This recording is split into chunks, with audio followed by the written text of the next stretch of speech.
When a dusty-clothed plumber walked into Ridgemont Federal Bank clutching $8 million in inheritance papers, the arrogant manager took one look at his worn work boots and laughed him straight out the door. But what that banker didn't know was that the regional CEO was watching through the security cameras, and she was about to walk through those doors in 60 seconds. What happened next exposed years of corruption, destroyed a career built on cruelty, and brought together two broken souls who thought they'd never feel whole again. Stay with me until the very end, hit that like button, and drop a comment telling me what city you're watching from so I can see how far this story travels. The fluorescent lights inside Ridgemont Federal Bank hummed with that particular frequency that made Mason Reed's headache worse. He'd been awake since 4:30 that morning, already finished one emergency pipe job before the sun came up, and his back was reminding him that 32 wasn't as forgiving as 22 used to be. "Daddy, my feet hurt." Mason looked down at Sophie, whose small hand was wrapped around three of his fingers. She couldn't quite manage his whole hand yet. Her sneakers were getting too small again. He'd noticed her walking funny last week, but kept forgetting to buy new ones between jobs and bedtime routines and the general chaos of single fatherhood. "I know, sweetheart. Just a little longer, okay? Then we'll get pancakes. With chocolate chips? Don't push your luck." Sophie grinned up at him, and Mason felt that familiar twist in his chest, the one that came whenever she smiled exactly like her mother used to. 3 years hadn't made that any easier. The bank was nearly empty at 9:15 on a Tuesday morning. An elderly woman stood at the teller counter, counting out exact change with shaking hands while the teller waited with barely concealed impatience. A businessman in an expensive suit was arguing with someone on his phone about quarterly projections, his voice echoing off the marble floors.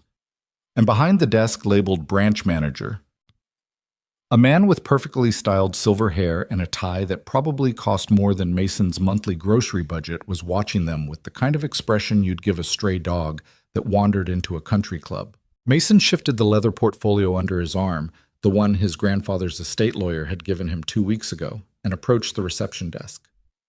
"Help you?" The receptionist didn't look up from her computer screen. "I need to speak with someone about a large deposit, an inheritance transfer." That got her attention. Her eyes flicked up, traveled across his oil-stained work jacket, the Carhartt pants with a rip at the knee, the boots that had seen better decades. Her expression shifted from bored to skeptical in under a second. "How large?" "8 million, give or take." The receptionist's laugh came out as a sharp bark before she could stop it. She tried to cover it with a cough, but Mason had already seen it. He'd been seeing variations of that laugh his whole life, from high school guidance counselors who suggested trade school instead of college, from his ex-wife's family who never thought a plumber was good enough for their daughter, from every person who'd ever judged the size of his bank account by the dirt under his fingernails. "Sir, if you're here to open a basic checking account, I can help you with that. But for anything else, I'm here to deposit $8.3 million from my grandfather's estate. I have all the documentation. I called ahead yesterday and spoke with someone named Patricia, who said to come in this morning." The receptionist's face went through several interesting colors. Let me get Mr. Whitmore." She disappeared into the back office, and Mason heard urgent whispering. Sophie tugged on his hand. "Daddy, that lady was mean." "She's just having a bad day, Soph." "You always say that, but I think some people are just mean." Mason couldn't exactly argue with that. Sophie had developed an unsettling ability to read people in the 3 years since her mother died. Child psychologists called it hypervigilance, a trauma response to loss. Mason called it heartbreaking. The man with the silver hair emerged from the back office, and Mason recognized the type immediately. Everything about Gerald Whitmore was calculated. The power tie, the Rolex that caught the light just right, the handshake that gripped too hard and lasted too long, the smile that never reached his eyes. "Mr. Reed, is it? I'm Gerald Whitmore, branch manager. I understand you're here about an inheritance?" "That's right. My grandfather passed 6 months ago. The estate just finished probate." Mason opened the portfolio and extracted the documentation: death certificate, probate court orders, account transfer authorizations, all signed and notarized and thoroughly legal. Whitmore took the papers with the tips of his fingers, like he was afraid the blue-collar germs might be contagious. His eyes scanned the first page, then stopped. Went back. Read it again. "This says $8.3 million. "Yes, sir." from an oil engineering estate. My grandfather worked in West Texas for 40 years, lived in a house that cost less than most people's cars, drove a truck until it literally died on the highway, and apparently invested every spare dollar he ever made. Mason kept his voice level, professional. He'd practiced this. The lawyer said he owned mineral rights, stock portfolios, bonds, some real estate. I didn't even know most of it existed until he died. Whitmore's expression had shifted into something Mason couldn't quite read. It wasn't disbelief anymore. The documentation was too official for that. It was something closer to resentment. Mr. Reed, you have to understand, we have protocols for this size of transfer, security concerns, money laundering regulations.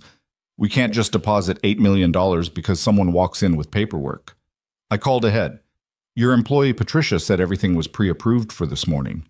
Patricia doesn't have the authority to approve transactions of this magnitude. Whitmore's smile had vanished entirely.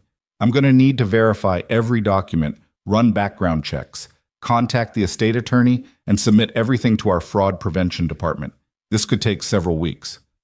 The probate judge already verified everything. It's all in the packet. Our protocols supersede probate court, Mr. Reed. That wasn't true, and they both knew it. Mason had spent enough time with the estate lawyer to understand exactly how inheritance transfers worked. This was just bureaucratic stonewalling dressed up in corporate language. How long? Mason asked quietly. Hard to say. 4 to 6 weeks minimum. Possibly longer if we find any irregularities. There won't be any irregularities. We'll see about that.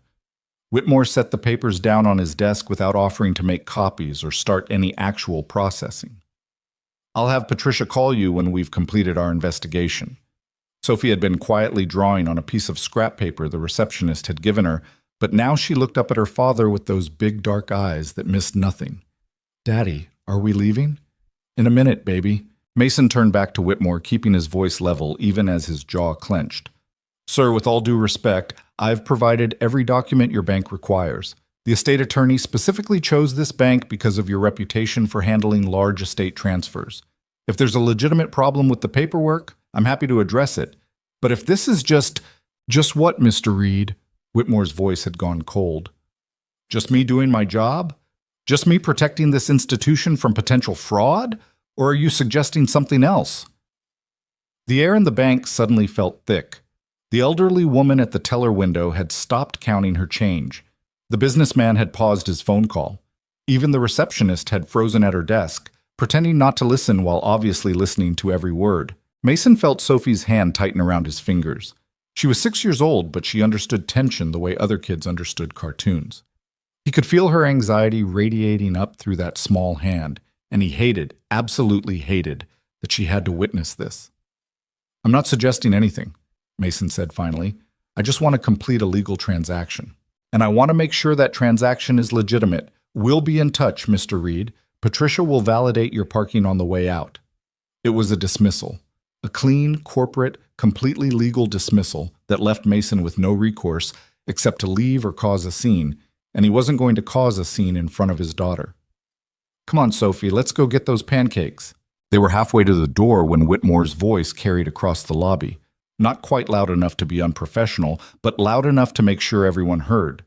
Patricia, make sure you document this interaction thoroughly. We need a complete record when people make claims like that. Mason's hand was on the door handle when Sophie stopped walking. Daddy? Not now, Soph. But Daddy, that man is lying. Sophie, he's lying, I can tell. He's lying like that teacher who said she lost my homework, but she really just didn't want to grade it. His face does the same thing. Several heads turned. The businessman had lowered his phone. Even the tellers were watching now. Sophie, we're leaving. Mason's voice came out harder than he meant it to, and he saw Sophie's face crumple slightly. Great. Now he was the bad guy for not letting his 6-year-old call out a bank manager's bullshit. They pushed through the glass doors into the cold October morning, and Mason took a breath that was supposed to steady him but just made his chest hurt worse. The parking lot was mostly empty. His battered pickup truck looked particularly pathetic next to the Mercedes and BMWs in the executive spaces. Mason dug out his keys while Sophie climbed into her booster seat, still clutching her drawing. I'm sorry I made you mad, she said quietly. You didn't make me mad, sweetheart. I'm not mad at you. You seem mad. Mason closed his eyes and counted to 5. A trick the grief counselor had taught him back when Sophie was 3 and he was drowning. I'm frustrated, but not at you. Never at you. At the Lying Man? Yeah, at the Lying Man. Why did he lie? How did you explain classism to a 6-year-old? How did you tell your daughter that some people looked at work boots and assumed poverty, assumed ignorance, assumed unworthiness? How did you explain that her father had just been judged and found lacking based on nothing but appearance and prejudice? Sometimes people make assumptions, Mason said finally. Sometimes they see what they expect to see instead of what's really there. That's stupid. Yeah, baby, it really is. He started the truck. It coughed twice before turning over, because of course it did, and was about to back out when Sophie made a small sound. Daddy, look! A black Mercedes SUV had just pulled into the executive parking space closest to the entrance. The door opened and a woman stepped out. She was maybe 30, dressed in a charcoal gray suit that was clearly expensive but not flashy. Dark hair pulled back in a way that was professional without being severe. She moved with the kind of purposeful stride that came from being in charge and knowing it. But what caught Mason's attention wasn't her appearance. It was the way she paused at the bank entrance, pulled out her phone, and scrolled through something with an expression that shifted from neutral to deeply unhappy in the span of about 5 seconds. Then she lifted her head, and for just a moment her eyes met Mason's through the windshield of his truck. He had the strangest feeling that she'd been looking for him specifically, which was impossible. She'd just arrived. She couldn't possibly know who he was or what had just happened inside. The woman broke eye contact, straightened her shoulders in a gesture that looked almost like armor, and walked into the bank. Who's that? Sophie asked. I don't know, baby. She looks important. Yeah, she does. Mason put the truck in reverse, ready to leave this whole humiliating morning behind, when his phone buzzed. Unknown number. He almost ignored it, but something made him answer. Hello?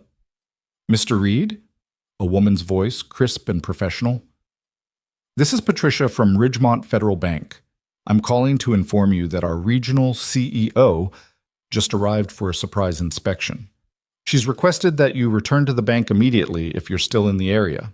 Mason's eyes went to the glass doors where the woman in the gray suit had just disappeared. Why? She didn't say, sir. She just asked me to call you before you left. Mason looked at Sophie, who was watching him with that too old, too aware expression she got sometimes. Okay, he heard himself say. We're still in the parking lot. We'll come back in. He hung up and sat there for a moment, trying to process what was happening. Are we getting pancakes? Sophie asked. In a minute. We need to go back inside first. To see the Lying Man? Maybe. I'm not sure. They walked back across the parking lot, and this time when Mason pushed through the glass doors, the atmosphere inside had completely changed. Whitmore was standing near the teller counter, his face about 2 shades paler than it had been 10 minutes ago. Patricia, the receptionist, looked like she was trying to disappear into her desk, and the woman from the Mercedes SUV was standing in the center of the lobby with Mason's portfolio in her hands, reading through the documentation with an expression that could have flash-frozen nitrogen. She looked up when Mason entered, and her eyes were the color of steel. Mr. Reed, I'm Victoria Hayes, Regional CEO for the Southeast Division. I apologize for calling you back, but I need to speak with you about your transaction. Mason's stomach dropped. Here it came. The official rejection, delivered by someone high enough up the chain that there'd be no arguing. I understand, he started, but Victoria held up one hand. Mr. Whitmore, my office. Now. It wasn't a request.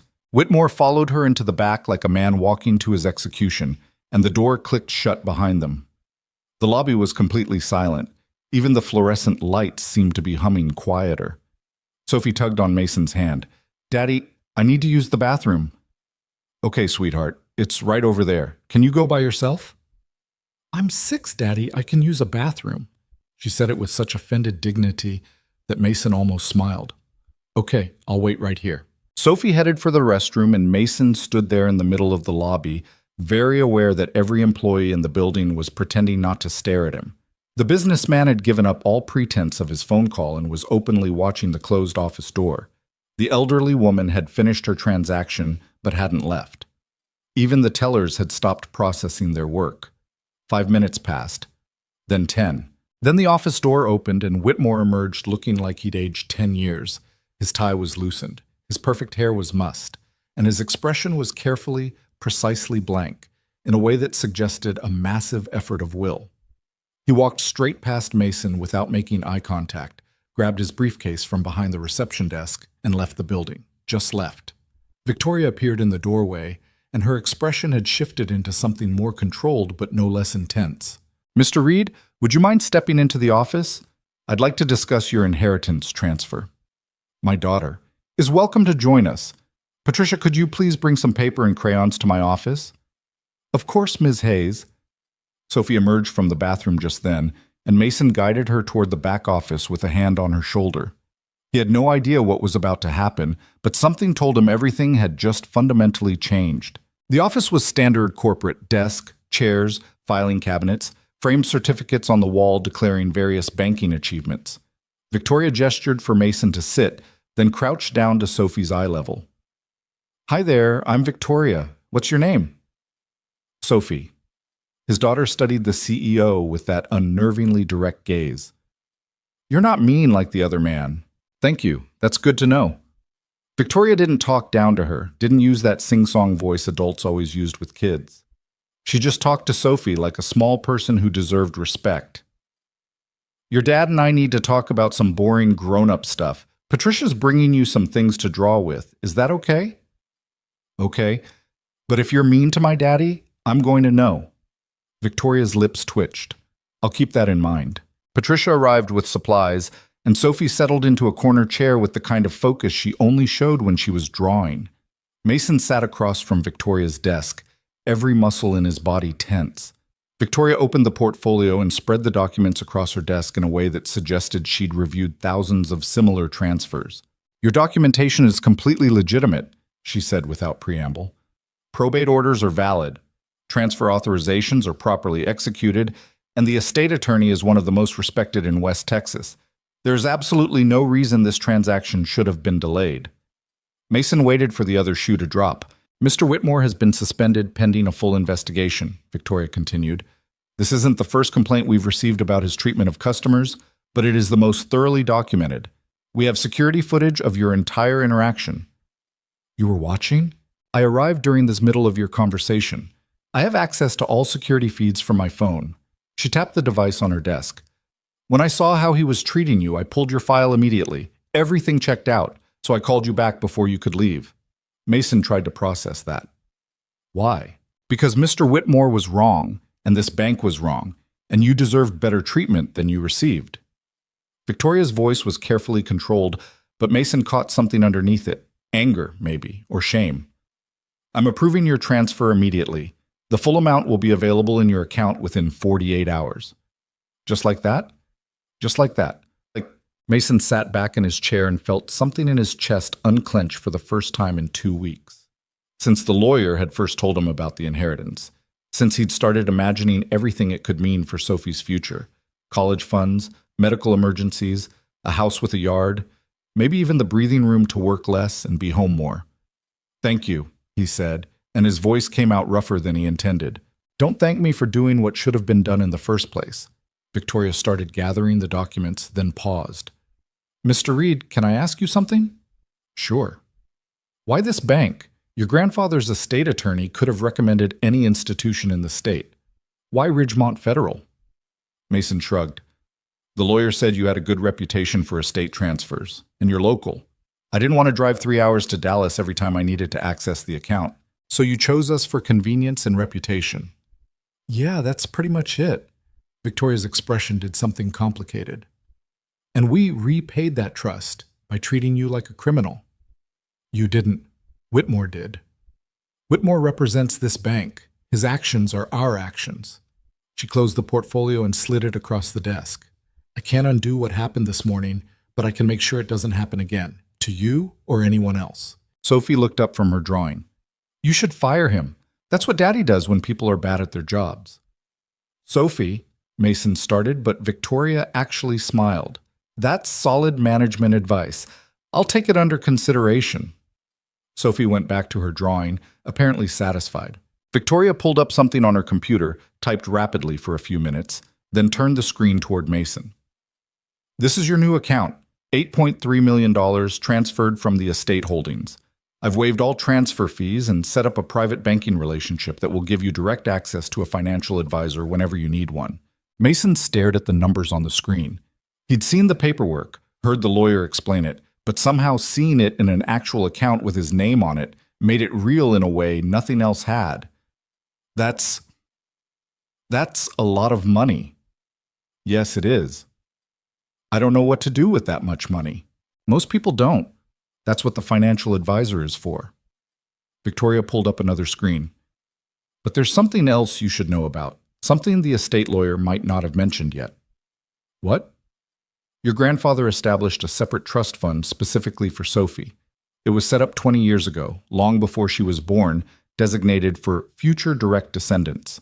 It's been accruing interest since then. Mason's brain had stopped processing words somewhere around separate trust fund. How much? $1.4 million. Restricted access until Sophie turns 18, with provisions for educational expenses and medical emergencies before then. Victoria turned the screen back toward herself. Did you know about this? No, the lawyer never mentioned it. It was probably in a separate filing. Estate attorneys sometimes handle education trusts through different paperwork. She made a note on her computer. I'll have our trust department send you the full documentation. You'll need to designate yourself as the trustee. Mason looked over at Sophie, who was completely absorbed in her drawing, tongue sticking out slightly in concentration. His grandfather had never even met her. He'd died 6 months before she was born. But somehow he'd still protected her, still provided for her future, still loved her across the distance of death and time. Mr. Reed, are you all right? Mason realized his eyes were burning. Yeah, sorry, my grandfather was a hard man. Not mean, just hard. He didn't talk much, didn't show emotion. I never really knew what he thought of me. And now you know.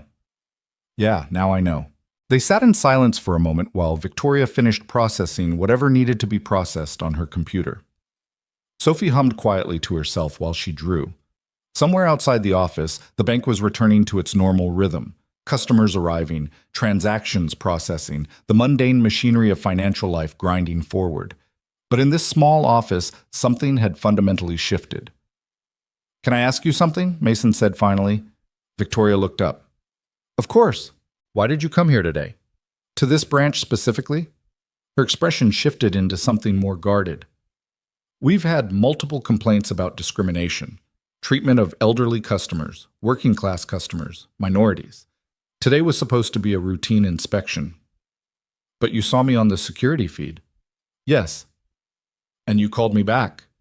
Yes. Why? Victoria was quiet for a long moment, and Mason got the sense she was deciding how much truth to offer. Because I've spent the last 5 years building a career in an industry that judges everyone by appearances and account balances, she said finally.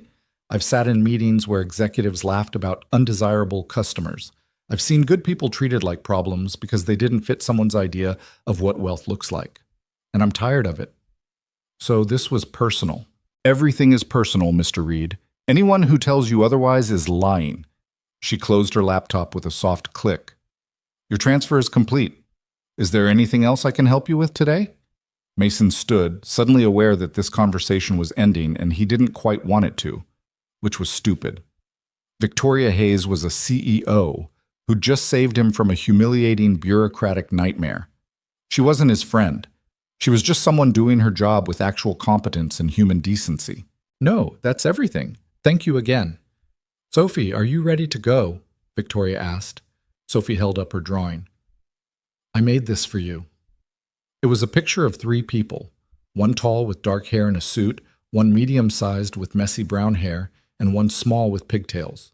They were standing in front of a building with bank written above the door in crayon. That's beautiful, Victoria said, and her voice had gone soft in a way that suggested she meant it. Can I keep it? Yes. Because you were nice to my daddy. Well, thank you. I'll put it right here on my desk. And she did. Set it carefully next to her computer monitor, like it was something precious instead of a 6-year-old's crayon scribbling. They walked out of the office together, and Mason was intensely aware of every employee in the building watching them. Patricia offered a nervous smile. The tellers pretended to be busy, and through the window, Mason could see Whitmore's parking space sitting empty. "Mr. Reed," Victoria said as they reached the door, "if you have any problems with your account, any questions about the trust fund, anything at all, call me directly." She handed him a business card with her personal cell number written on the back. "I mean that." "I will, thank you." They pushed through the glass doors into the parking lot, and the cold October air felt clean after the recycled atmosphere of the bank. Sophie skipped toward the truck, apparently unbothered by the morning's drama. Mason started to follow, then looked back. Victoria was still standing in the doorway, watching them with an expression he couldn't quite read. He raised his hand in a small wave. She returned it. Then he climbed into his truck, buckled Sophie into her booster seat, and drove away from Ridgemont Federal Bank with $8 million in his account and absolutely no idea what came next. "Daddy?" "Yeah, Soph? I like Victoria." "Me too, baby." "Is she going to be our friend?" Mason glanced in the rearview mirror at his daughter's hopeful face. "I don't know. Maybe.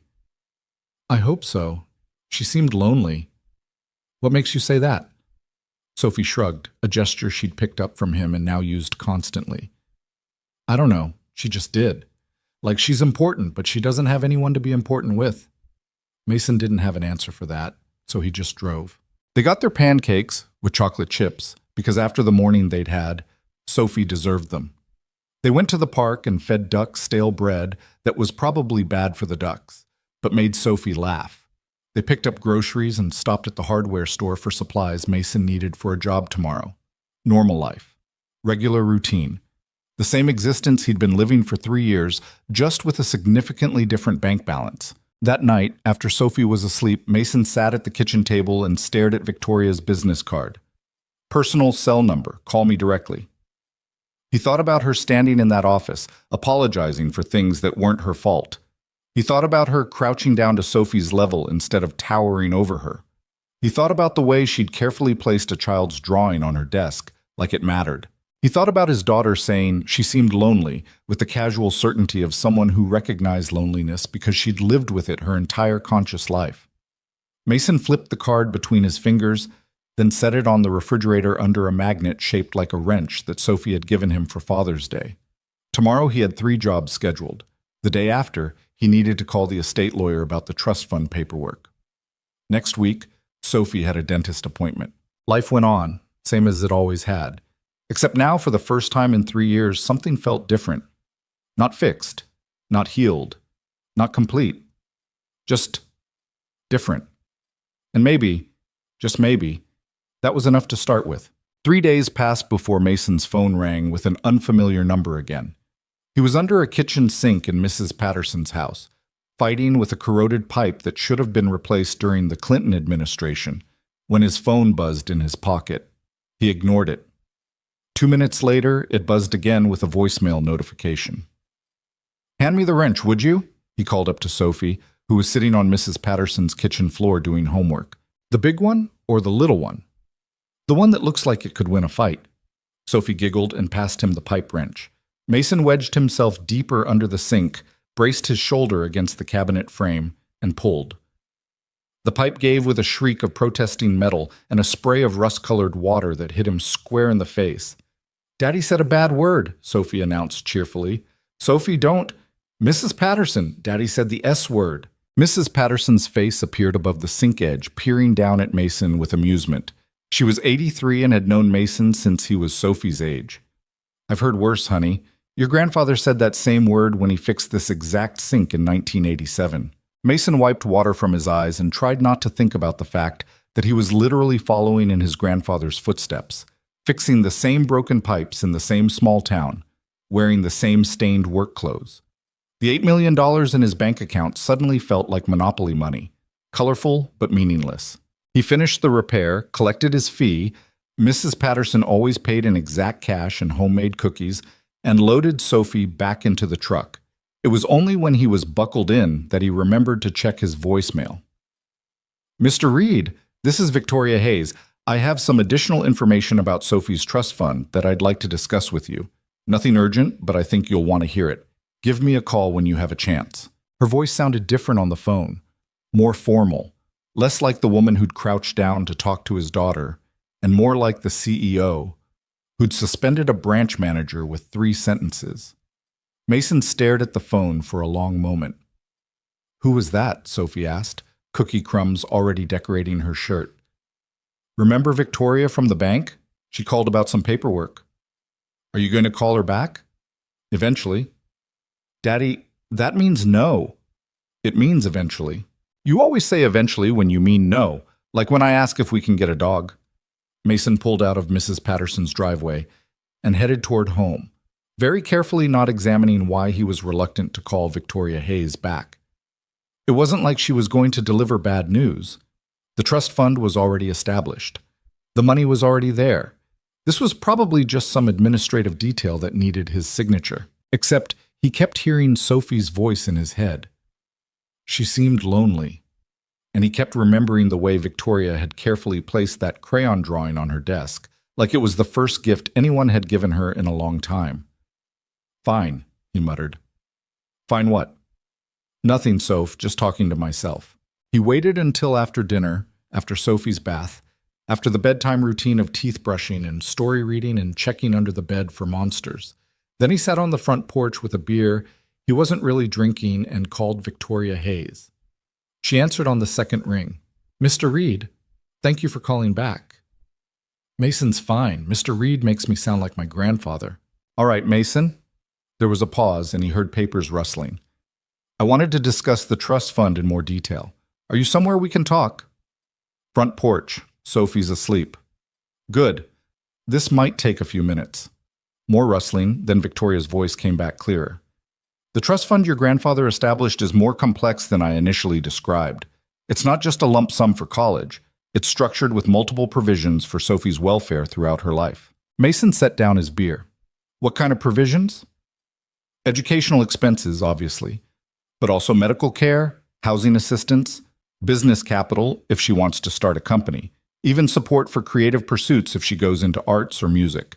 Your grandfather built in clauses for basically every major life expense she might encounter between now and age 35. He died before she was born.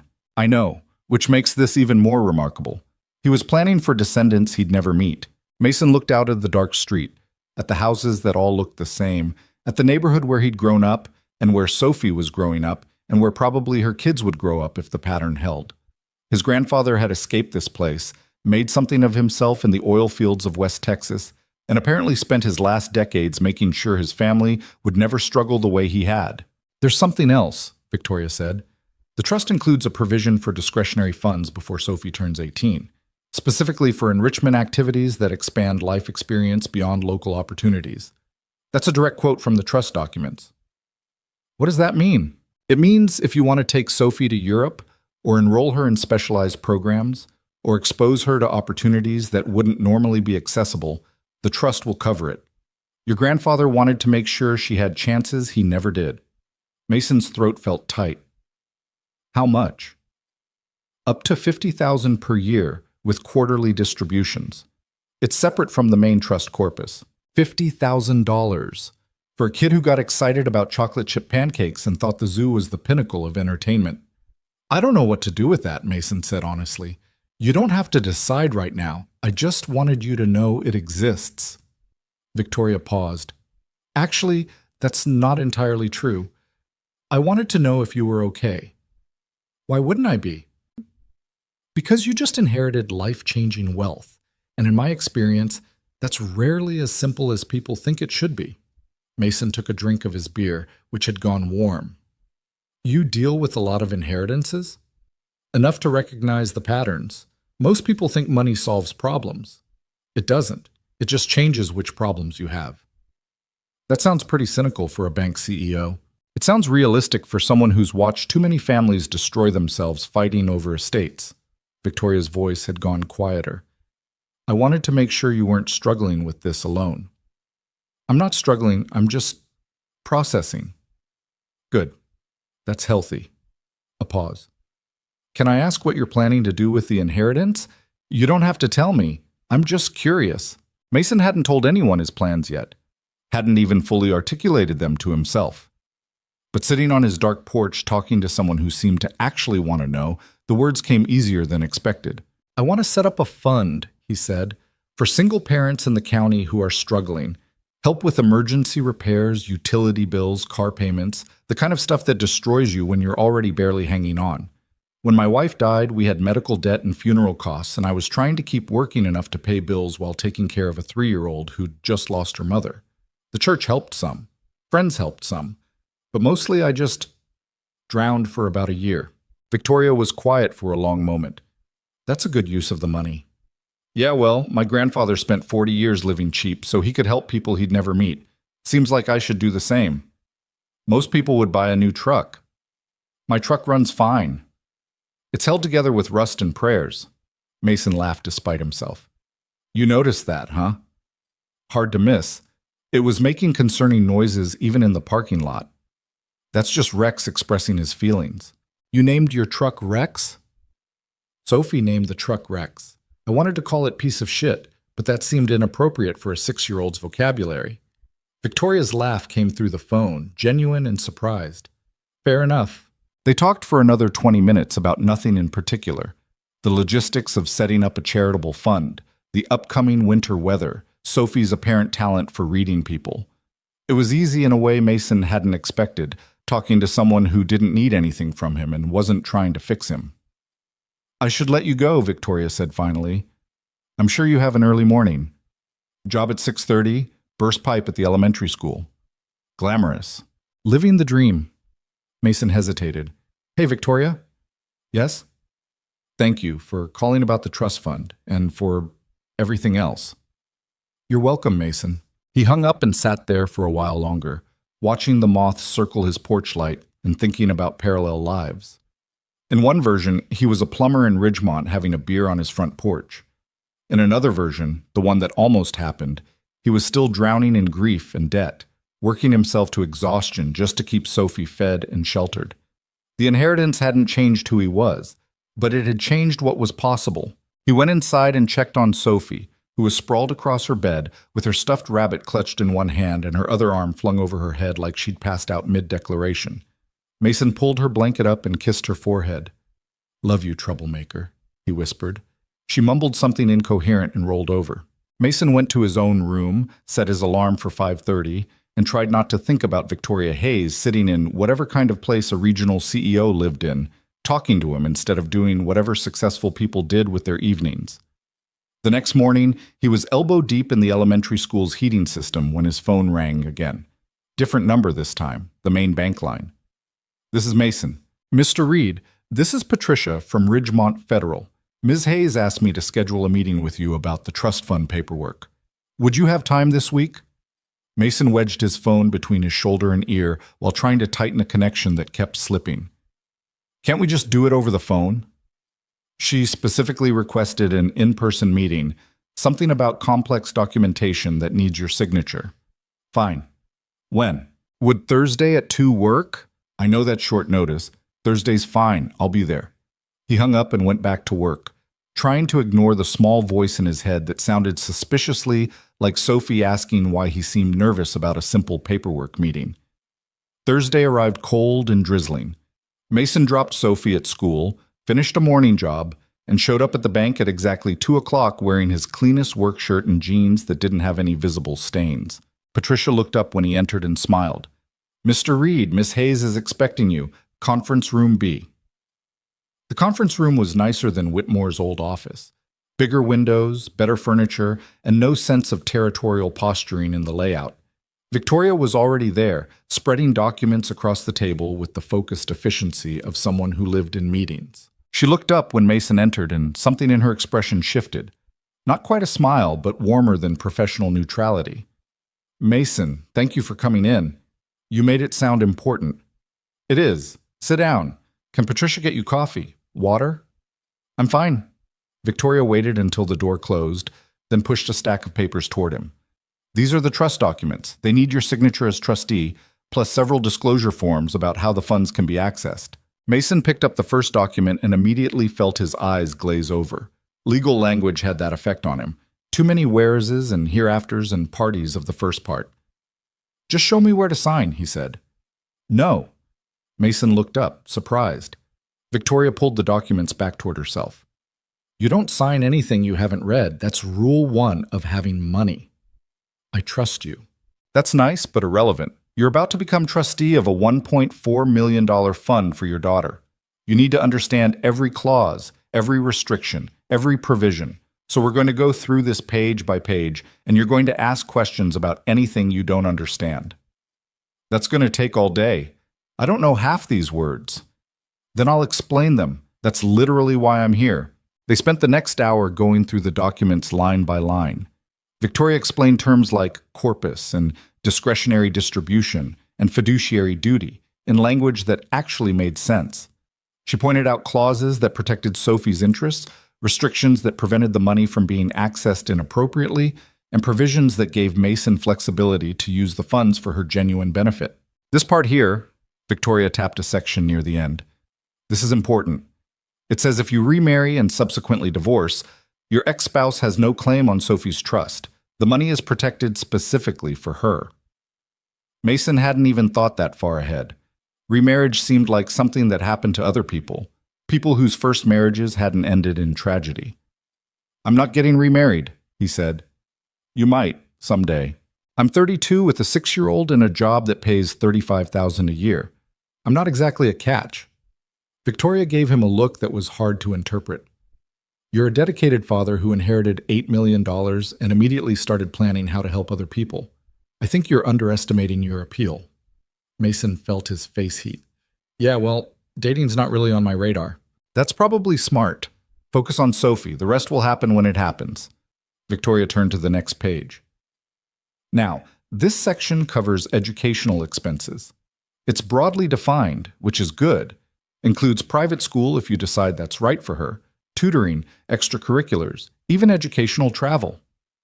They kept working through the documents, and somewhere around page 15, Mason realized Victoria was watching him with an expression he couldn't quite read. What? He asked. Nothing. Most people get impatient with this process. They want to sign and leave. Most people probably understand legal documents better than I do. That's not it. Most people just don't care enough to invest the time. Victoria closed the folder she'd been reading from.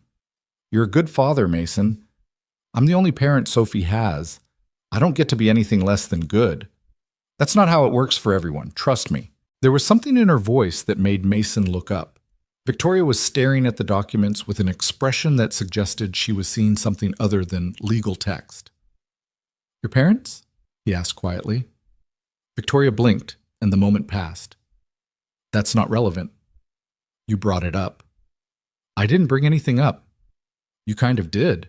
They looked at each other across the conference table, and Mason had the distinct sense they were both deciding whether to acknowledge what had just almost been said. Victoria broke first. My father was a CEO. My mother was a lawyer. They were very successful, very busy, and very absent.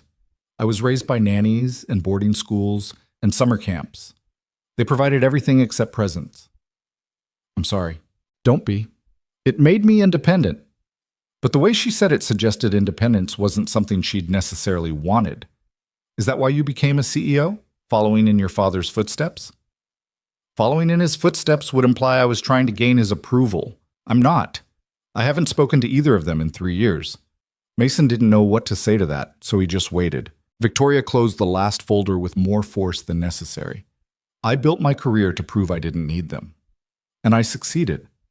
I have the title, the salary, the corner office. Everything they said I wouldn't achieve because I was too soft, too emotional, too female. She looked up. And you know what? It's exactly as empty as they made their own lives. So why keep doing it? Because I don't know how to do anything else. Victoria stood and walked to the window, looking out at the parking lot. I'm 30 years old. I've been working 80-hour weeks since I graduated college. I have no hobbies, no close friends, no life outside this job. And I recently realized that if I died tomorrow, my obituary would read like a resume. Nothing in it would suggest I was actually human. Mason thought about his own life. The early mornings and late nights, the constant worry about Sophie, the loneliness that had become so familiar he sometimes forgot it was there. He thought about coming home to an empty house after Sophie was in bed, eating microwaved leftovers standing over the sink, lying awake wondering if he was doing any of this right. I get that, he said quietly. Victoria turned from the window. Do you? My wife died 3 years ago. Since then, it's been me and Sophie against the world. I work, I parent, I sleep when I can. I have exactly one friend, a guy I went to high school with who checks in on me every few months to make sure I haven't completely fallen apart. My romantic life is non-existent. My social life is PTA meetings and parent-teacher conferences, and most days I'm too tired to care. But you have Sophie. Yeah, I have Sophie. Mason smiled despite himself. Which makes all the difference, actually. Because even on the worst days when I'm exhausted and stressed and wondering what the hell I'm doing, she's there. She needs me. She loves me. She makes everything mean something. Victoria's expression had gone soft. You're lucky. I know. No, I mean it. You have purpose. You have someone who needs you to be present, not just successful. That's rare. You could have that too. Could I? Victoria laughed, but it wasn't a happy sound. I'm 30 years old with a career that requires constant travel and 80-hour work weeks. I've been on exactly 3 dates in the last 2 years, and all 3 ended when the guy realized I made more money than him and had less free time than a medical resident. I'm not exactly positioned for domestic bliss. So change positions. It's not that simple. Why not? Victoria opened her mouth, closed it, then opened it again. Because I've spent 10 years building this career. Because I've proven everyone wrong who said I couldn't do it. Because if I step back now, all those people who doubted me get to be right. Or, Mason said slowly, all those people who doubted you don't matter, and you get to build a life that actually makes you happy. They stared at each other across the conference room, and Mason realized he'd just told a woman he barely knew to quit her job and rethink her entire life, which was wildly inappropriate and absolutely none of his business. Sorry, he said. That was out of line. No. Victoria's voice was quiet. No, it wasn't. She came back to the table and sat down, but didn't pick up any of the documents. Just sat there looking at Mason like he'd said something in a language she was still trying to translate. Can I ask you something personal? She said finally. Sure. Do you ever regret it? Staying in Ridgemont, working as a plumber, living the life you're living instead of something else? Mason considered that. Sometimes. When I'm up at midnight with a sick kid and a job at 6 a.m. When I'm fixing the same leak for the same customer for the 3rd time because they won't pay for a real repair. When I realize my entire social circle is people I went to high school with and we're all just slowly turning into our parents. But then Sophie does something that makes me laugh, or I fix a problem that actually helps someone, or I sit on my porch and drink a beer and think about how I get to wake up in the same house as my kid every single morning. And I realize I don't want something else. I want this. Just maybe with slightly better plumbing and more sleep. Victoria smiled, a real one this time. That's a good answer. It's an honest answer. Those aren't always the same thing. They finished the paperwork in companionable silence, Victoria explaining clauses and Mason signing where indicated. When they were done, Victoria gathered everything into a folder and handed it to him. You're all set. The trust is officially active, and you have full access to the discretionary funds. Any questions? Just one. Shoot. Why are you being so nice to me? Victoria blinked. What? You're a regional CEO. You suspended your branch manager and personally handled my account and spent 2 hours walking me through trust documents that you could have explained in an email. Why? She was quiet for a long moment, and Mason watched her face cycle through several expressions before landing on something that looked like resignation. Honestly, I don't know. You walked into that bank 3 days ago and I saw Whitmore treating you like garbage and something about it just, I couldn't let it stand. And then I talked to you and Sophie and I realized you were exactly the kind of person this industry is supposed to serve, but usually dismisses. And then I kept finding excuses to stay involved because... She trailed off. Because talking to you reminds me that there are people in the world who care about things that actually matter, and I don't get that very often in my job. Mason didn't know what to say to that, so he just nodded. They walked out of the conference room together, and Mason was very aware of Patricia watching them with barely concealed interest. The other employees were trying to look busy, while obviously tracking Victoria's movements across the lobby. "Do they always watch you like that?" Mason asked quietly. "I'm the boss. They're paid to watch me like that." Seems exhausting. It is. They reached the door and Mason realized he didn't want to leave, which was stupid. Victoria had work to do and he had a 3 o'clock job fixing a water heater in someone's basement. This was just a business meeting that had run slightly long, except it hadn't felt like business. "Mason," Victoria said, and her voice had gone careful, "would you want to have coffee sometime, just to talk? Not about the trust fund or the bank, just talk." Mason's heart did something complicated in his chest. Like a date. Like two people getting to know each other without any professional obligations involved. "I have a 6-year-old. "I know. And a truck named Rex. "I'm aware. And I smell like pipe grease most of the time. "I'll survive." Mason looked at Victoria Hayes, successful, polished, completely out of his league in every measurable way, and saw something in her eyes that looked like hope mixed with fear. "Okay," he heard himself say. "Coffee sounds good." "Saturday, 10 a.m., there's a place downtown that makes terrible coffee but excellent pastries. Sophie will want to come." I assumed. I like Sophie. "She'll ask you a million questions." "I can handle it." They exchanged numbers, and Mason left the bank in a daze. He climbed into Rex, turned the key twice before the engine caught, and sat there processing what had just happened. Victoria Hayes had asked him on a date. Sort of. Maybe. He had no idea what he was doing. His phone buzzed with a text from an unknown number. For the record, that was definitely a date, just so we're clear. Victoria. Mason smiled and texted back. "Good to know. I haven't been on a date since 2019. "Me neither. We'll figure it out together." He drove to his 3 o'clock appointment feeling lighter than he had in months, and tried very hard not to think about all the ways this could go wrong. Saturday morning arrived with the kind of nervous energy Mason hadn't felt since high school. He changed shirts 3 times before Sophie noticed. "Daddy, why are you being weird?" "I'm not being weird." "You changed your shirt again. That's 4 times. "It's 3 times. 4. I counted." Sophie was sitting on his bed watching him with the amused tolerance of someone witnessing a minor breakdown. "Is this because of Victoria?" Mason froze with his hand on a 4th shirt. "Okay, fine, 4th shirt." "What makes you say that?" "Because you told me we're getting coffee with her, and you've been acting strange ever since. You even shaved last night. You never shave on Friday." "I shave plenty." "When Mrs. Chen makes you take a family photo for the church directory, that's once a year." Mason gave up and sat down on the bed next to his daughter. "Okay, yes. This is because of Victoria. I want to make a good impression." "Why?" "She already likes you." "How do you know that?"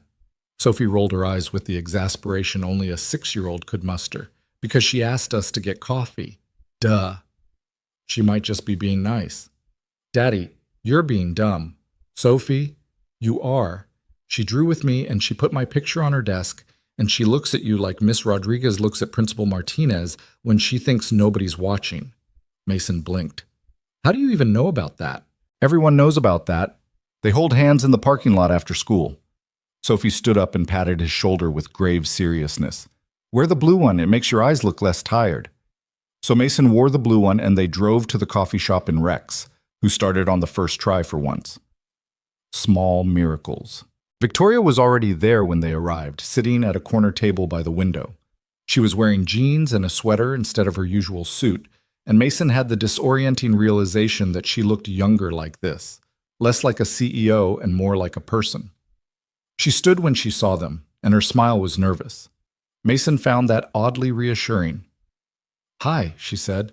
"Hi," Mason replied. They stared at each other for a beat too long before Sophie broke the silence. "Hi, Victoria. Daddy wore his good shirt because he wanted to impress you." "Sophie?" "What? You did?" Victoria laughed, and the tension broke. "Well, it worked. I'm very impressed." They ordered coffee, terrible, as advertised, and pastries that were spectacular enough to make up for it. Sophie immediately claimed a chocolate croissant the size of her head and settled into intense focus on the task of eating it without getting chocolate everywhere. She failed within 30 seconds. "So," Victoria said, wrapping her hands around her coffee cup, "this is weird, right? I'm not imagining that this is weird. It's definitely weird, Mason agreed. I haven't been on a date that's maybe not quite a date since my early 20s. I haven't been on any kind of date since my wife was alive. They looked at each other, and Victoria's expression softened. I'm sorry, I should have asked. Is this too soon? I don't want to... It's not too soon. It's just different. Mason took a sip of coffee that tasted like burnt regret. Sarah died 3 years ago, and I loved her. Still love her, I guess. You don't stop loving someone just because they're gone. But I also know she wouldn't want me to be alone forever. She actually made me promise, right before the end, that I'd let myself be happy again someday. That's beautiful. It felt impossible at the time. Mason watched Sophie, who was now trying to lick chocolate off her own elbow. Some days it still does. But then I meet someone who asks me to coffee, and I think maybe Sarah was right. Victoria's eyes had gone bright. I'm glad you came. Me too. Sophie looked up, chocolate smeared across her face like war paint. Are you guys going to be gross and hold hands and stuff? Sophie, what? That's what people do on dates. Tommy's mom has a boyfriend and they're always holding hands. It's weird, but Tommy says you get used to it. Victoria was trying very hard not to laugh. We're just having coffee, Sophie. That's what they all say. Mason decided a subject change was necessary.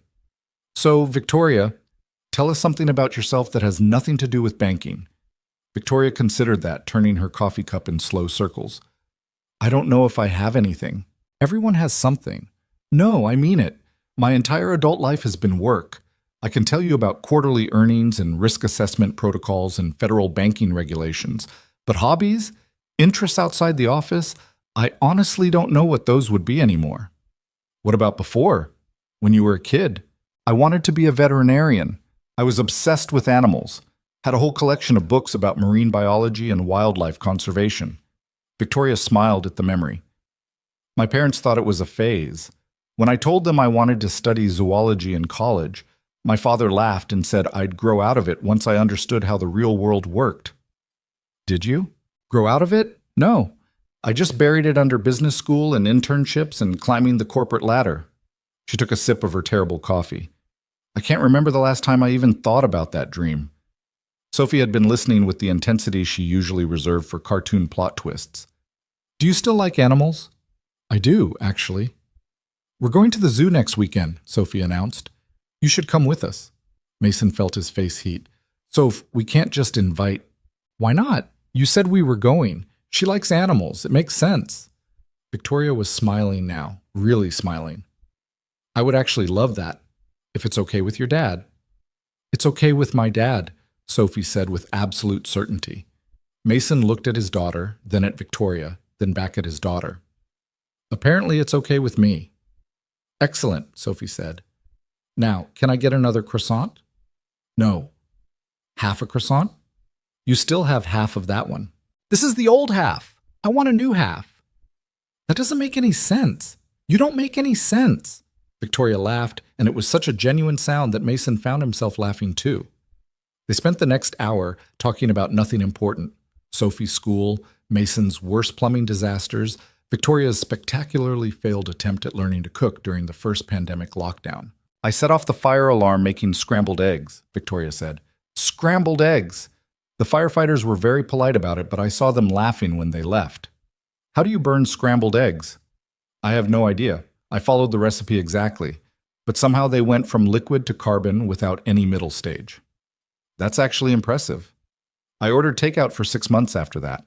Sophie was building a castle out of sugar packets, half listening to the adult conversation while narrating an elaborate story about a princess who lived in a castle made of sugar and had to defend it from ants. Mason watched her play and felt something in his chest unclench. This was normal. This was nice. This was the kind of thing he'd thought he'd never have again. Sitting in a coffee shop with someone who made him laugh, watching his daughter be a kid instead of the miniature adult she sometimes had to be. Can I ask you something? Victoria said quietly, pitched below Sophie's hearing. Sure. What happened with your wife? You don't have to tell me if you don't want to. I'd like to know. Mason took a breath. He told this story before, to therapists, to Sophie's counselor, to the grief group he'd attended for about 6 weeks before deciding he was too tired to keep going. but it never got easier. Car accident. Black ice on Highway 40, 3 days after Christmas. She was coming home from her parents' house with Sophie. A semi crossed the median and hit them head on. He kept his voice steady, clinical. Facts were easier than feelings. Sophie was in her car seat in the back. She walked away with a broken arm. Sarah died at the scene. Victoria's hand moved across the table and covered his. I'm so sorry. The worst part is how random it was. If they'd left 5 minutes later, if she'd taken a different route, if the semi-driver hadn't reached for his phone at that exact moment, any one of 1,000 tiny changes and she'd still be here. Mason looked down at Victoria's hand on his. I spent about a year playing that game. All the what-ifs and if-onlys. It nearly destroyed me. What changed? Sophie. She was 3 years old, and she'd lost her mother, and I was so deep in my own grief, I was barely functional. One night she crawled into my bed and said, Daddy, you're sad all the time now, and it makes my tummy hurt. And I realized I was failing her, so I got help. Therapy, medication for a while, lots of stumbling through the dark trying to figure out how to be both parents. And eventually I learned how to live with it, instead of drowning in it. Victoria's thumb moved across his knuckles. You're stronger than you think. I'm not strong. I just didn't have a choice. That's what strength is. Doing what needs to be done even when you don't think you can. They sat there for a moment, hands linked across the table, while Sophie narrated the sugar packet princess's victory over the ant army. Okay, Victoria said finally, your turn to ask me something hard. Why did you stop talking to your parents? She laughed, but it was dark. Right for the throat, huh? You don't have to answer. No, it's fair. Victoria pulled her hand back and wrapped it around her coffee cup again. They threw a party for my 30th birthday. Big event, important people, everyone from the company, and halfway through, I realized they'd invited every executive they wanted to impress, and exactly none of my friends.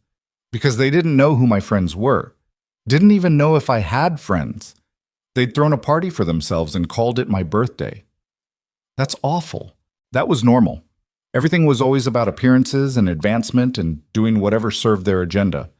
When I called them on it, my father said I was being ungrateful. My mother said I was too sensitive. And I realized that in 30 years, they'd never actually seen me as a person. Just an extension of themselves. A project to be managed. So you walked away. So I walked away. Haven't spoken to either of them since. Victoria's smile was brittle. They send flowers to my office on my birthday. Always the same arrangement from the same expensive florist. I give them to Patricia because I can't stand looking at them. Sophie chose that moment to look up from her sugar packet castle. My teacher says families are the people who love you, not just the people you're related to. Both adults turned to look at her. That's very wise, Sophie, Victoria said quietly. I know. I'm smart, said with absolutely zero humility. Can we go to the bookstore now? Daddy promised. I promised if you were good. I was good. I didn't interrupt except when it was important, and I only asked for one extra croissant. Mason looked at Victoria. Want to tag along? Fair warning, the children's section is chaos. I would love to. They walked to the bookstore 3 blocks away, Sophie skipping ahead and occasionally circling back to grab Mason's hand. The day was cold but sunny, and Ridgemont's downtown area was doing its weekend bustle. Families out shopping, couples browsing antique stores, a busker playing guitar on the corner with a dog sleeping in his open case. The bookstore was exactly as chaotic as promised. Sophie made a beeline for the children's section and started pulling books off the shelf with the systematic efficiency of someone on a mission. She reads at a 3rd grade level, Mason said, watching his daughter create a small mountain of picture books. Teacher says she's advanced for her age. Gets it from her dad? Gets it from her mom. Sarah was an English teacher. Read to Sophie every night from the day she was born. Mason picked up a book Sophie had discarded and put it back on the shelf. I try to keep that tradition going, but I'm not as good at it. I do all the voices wrong. I bet Sophie doesn't care. She corrects my pronunciation of quinoa every time. Victoria laughed and picked up one of Sophie's selections, a book about marine life with detailed illustrations of deep-sea creatures. This is cool. She's obsessed with octopuses right now. Octopi. I never know which is right. Either works, but octopuses is more common. Victoria flipped through the pages. Did you know they have 3 hearts? I did not know that. 2 pump blood to the gills, 1 pumps it to the rest of the body. And their blood is blue because it's copper-based instead of iron-based. Mason stared at her. How do you know that? Marine biology, remember? I might have buried the dream, but I kept the facts. Victoria looked almost embarrassed. I still read about it sometimes, late at night when I can't sleep. Just pull up research papers and articles about ocean conservation and new species discoveries. It's the only thing I do that's just for me. That's not a small thing. It feels small when you stack it against everything else. The career, the travel, the constant performance of being successful. She set the book down carefully. Sometimes I think about what my life would have been like if I'd actually pursued it. If I told my parents no and studied what I wanted instead of what they wanted. It's not too late. I'm 30 years old with a career I can't just walk away from. Why not? Victoria opened her mouth to answer, then closed it again. That's the second time you've asked me that. Because I still haven't heard a good answer. Before Victoria could respond, Sophie appeared with an armload of books that collectively weighed more than she did. I'm ready. You can pick 3, Mason said. These are 3. Sophie, that's 8 books. 3 groups of books. For science, for bedtime, and for when I'm sad. That's not how counting works.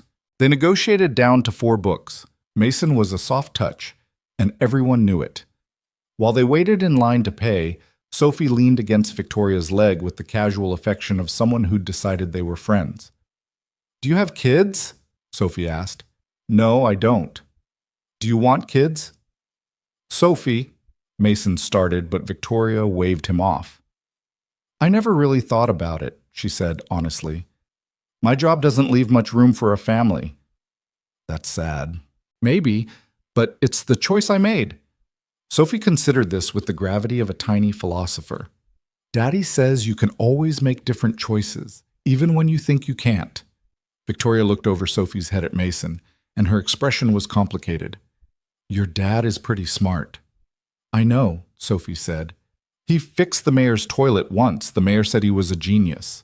I said the pipe configuration was unnecessarily complex, Mason corrected. The mayor said genius. I said overcomplicated plumbing. They paid for the books and walked back out into the cold sunshine. Sophie immediately demanded to be carried. Selective exhaustion was her specialty, and Mason hoisted her onto his shoulders. I should probably get going, Victoria said when they reached her car. I have some work to catch up on. On Saturday? The job doesn't really respect weekends. Mason shifted Sophie's weight on his shoulders. You know the zoo is open Sunday too. If you wanted to come tomorrow instead of next weekend. Victoria's face lit up in a way that made her look about 10 years younger. Really? Really? Sophie's been talking about the new penguin exhibit for weeks. Fair warning, though, it's going to involve a lot of walking and probably overpriced gift shop purchases. I can handle that. And Sophie will ask you approximately 4,000 questions. I'm counting on it. They made plans to meet at the zoo at 10, and Victoria drove away in her Mercedes that didn't make any concerning noises. Mason watched her go while Sophie drummed her heels against his chest. I like her, Sophie announced. I got that impression. She's sad, though. What makes you say that? The same thing that makes you sad. She's lonely, and she thinks nobody notices. Sophie pulled on Mason's hair to steer him toward their truck. But we notice. Right, Daddy? Yeah, baby. We notice. That night, after Sophie was asleep, Mason's phone buzzed with a text from Victoria. Thank you for today. I had more fun than I've had in months. Mason smiled and texted back. Same. See you tomorrow. Looking forward to it. Also, your daughter is kind of terrifying. In a good way. She gets that from her mother, too. Sarah sounds like she was amazing. Mason stared at that message for a long time before responding. She was. I think she would have liked you. That means a lot. More than you probably know. He set his phone down and looked at the photo on his bedside table. Sarah on their wedding day, laughing at something outside the frame. He'd talked to that photo a lot in the first year after she died. Asked her questions, apologized for things, begged her to tell him what to do. He didn't do that anymore. But tonight he looked at her smiling face and whispered, I think I'm ready. I hope that's okay. The photo didn't answer, but Mason didn't need it to. He turned out the light and went to sleep with something that felt dangerously close to hope. Sunday morning dawned gray and threatening rain, but Sophie was undeterred. She'd laid out her zoo outfit the night before, rainbow leggings, light-up sneakers, and a jacket covered in animal patches that Sarah had sewn on before she died. Victoria met them in the parking lot wearing jeans and a jacket that probably cost more than Mason's monthly mortgage, looking nervous and excited in equal measure. "Ready?" Mason asked. "Absolutely." The zoo was crowded with families taking advantage of the Sunday morning discount. They navigated through the entrance, and Sophie immediately grabbed a map, studying it with the intensity of a general planning an invasion. "Penguins first," she declared, "then elephants, then the gift shop." "We're not going to the gift shop first thing," Mason said. "I said last thing. Weren't you listening?" They followed Sophie's carefully planned route through the zoo, stopping at every exhibit to read the information plaques. Victoria knew random facts about almost every animal they saw, delivered with the kind of enthusiasm that suggested she was genuinely excited to share them. "Elephants have specific calls for different types of threats," she explained at the elephant enclosure. "Different warnings for humans versus predators versus other elephants." "How do they learn that?" Sophie asked. "Older elephants teach the younger ones. They have a complex social structure and pass knowledge down through generations. Like how Daddy teaches me to fix sinks." "Exactly like that." At the penguin exhibit, Sophie pressed her face against the glass and watched the birds dive and swim with complete absorption. Victoria stood next to her, and Mason noticed she was just as mesmerized. "This was worth the price of admission," Victoria said quietly. "The penguins. All of it. I can't remember the last time I did something like this. Just existed, without an agenda or a meeting or a performance review looming. This is just a regular Sunday for us." "I know, that's what makes it special." They watched the penguins for another 10 minutes before Sophie declared she was hungry. The zoo's cafeteria offered exactly the kind of overpriced mediocre food Mason expected, but Sophie was delighted with her chicken nuggets shaped like animals. "I'm eating a zebra," she announced, holding up a nugget. "That's definitely a horse," Mason said. "It's a zebra. See the stripes? Those are grill marks." Sophie ate the zebra horse with defiant satisfaction. Victoria's phone buzzed repeatedly throughout lunch. She kept silencing it, but Mason noticed her jaw getting tighter with each notification. "You can take that if you need to," he said. "I don't need to. It's just work." "On Sunday?" "Work doesn't really stop." Victoria glanced at her phone screen and her expression darkened. "It's Whitmore's replacement. He wants to schedule a Monday morning meeting to discuss branch restructuring. Do you want to go?" "We can cut this short." "No." Victoria silenced her phone completely and put it face down on the table. "Whatever it is can wait. I'm exactly where I want to be." Sophie, who'd been focused on her nuggets, looked up. "You should quit." Both adults stared at her. "Sophie," Mason started. "What?" "She hates her job. She should quit." Sophie returned to her nuggets like she'd just commented on the weather. Victoria laughed, startled. "It's not that simple, Sophie." "Why not? If something makes you sad, you should stop doing it. That's what Daddy tells me when I don't want to play with mean kids at school. Your job is a little different than playground politics." "Is it, though?" Sophie looked genuinely curious. "You said your job makes you lonely and stressed, and you work all the time and never get to see penguins. That sounds mean to me." Victoria looked at Mason helplessly. "Does she always do this? Cut through nonsense to get to uncomfortable truths?" "Yeah. It's a gift and a curse." "Mostly a gift," Sophie said. They finished lunch and continued through the zoo, Victoria's phone staying silent in her pocket. At the big cat exhibit, they watched a tiger pace the length of its enclosure in endless repetition. "I used to feel like that," Victoria said quietly. She was standing slightly apart from Mason and Sophie, arms wrapped around herself. "Like I was in this beautiful cage that everyone thought I should be grateful for. Good food, nice surroundings, everything I needed, but still just pacing, going nowhere." "Used to?" Mason asked. "I don't know. Maybe I still do." She turned to look at him. "Does that sound crazy?" "It sounds honest." "Daddy says being honest is the bravest thing you can do," Sophie contributed. She was sitting on Mason's shoulders now, sticky hands in his hair. Your daughter is wise beyond her years. She gets it from the internet and Daniel Tiger. They spent another hour wandering through exhibits, Sophie's energy somehow increasing as the afternoon wore on. By the time they reached the inevitable gift shop, Mason's back was aching and his wallet was crying. But Sophie was vibrating with pure joy. Can I get a stuffed penguin? She asked. A small one. A medium one? Small. A medium small one? Mason looked at Victoria, who was trying not to laugh. You're enjoying this. Immensely. I've never seen someone negotiate with such determination. She could run the UN. Sophie emerged victorious with a medium-sized penguin she immediately named Victoria, which made the actual Victoria's eyes get suspiciously bright. I'm honored, she said. He's going to live on my bed with Rabbit and Bear and the octopus that doesn't have a name yet because I haven't decided. That's a good spot. They walked back to the parking lot as the afternoon was fading into evening.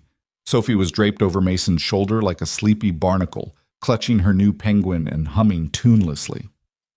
Thank you for letting me crash your day, Victoria said when they reached her car. You didn't crash, you were invited. Mason adjusted Sophie's weight. Same time next weekend? Sophie wants to see the reptile house. I would love that. Victoria hesitated, then stepped forward and kissed Mason quickly on the cheek. I'll see you next Saturday. She drove away before Mason could respond, leaving him standing in the parking lot with a sleeping 6-year-old and the ghost of a kiss warming his face. Daddy?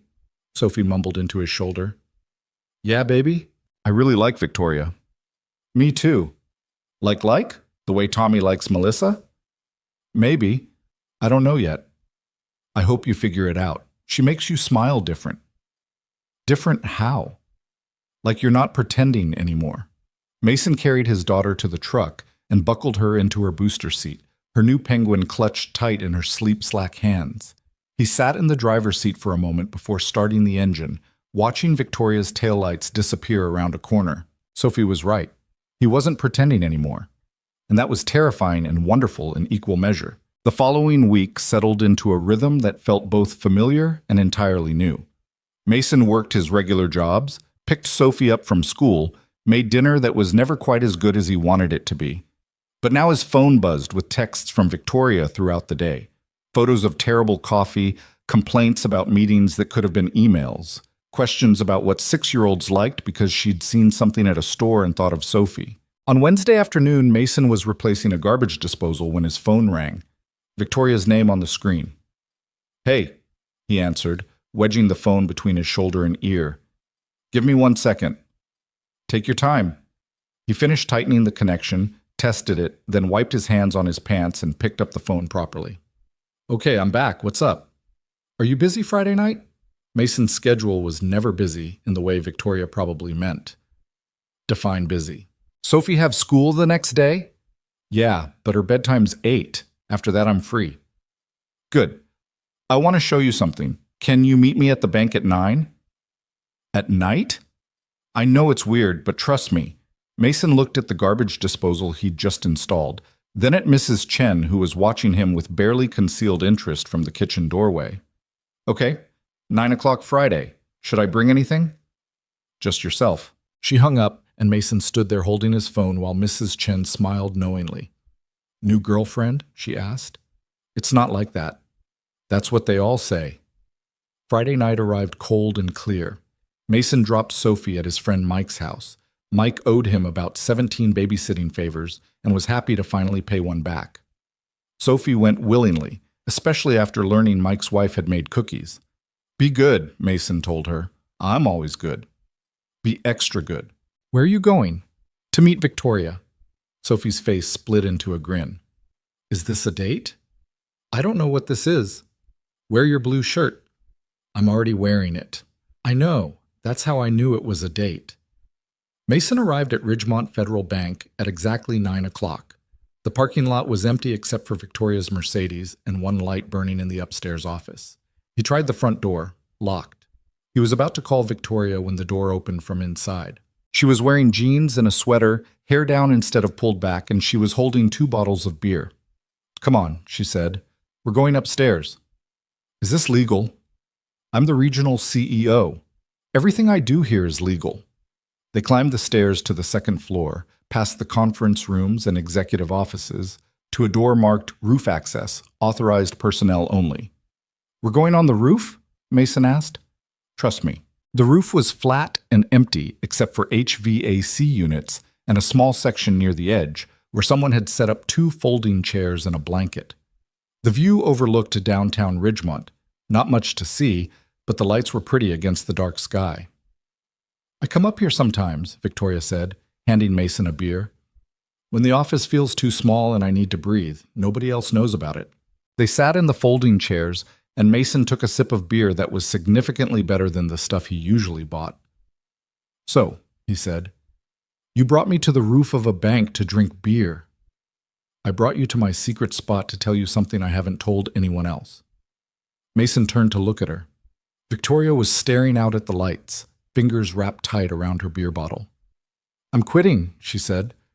I gave my notice yesterday. Mason nearly dropped his beer. What? I'm done. 30 days and I'm out. Victoria, I know. It's crazy. I've spent 10 years building this career and I'm just walking away from it. My boss thinks I've lost my mind. The executive team has already started circulating rumors that I'm having a breakdown. And maybe I am, but I don't care anymore.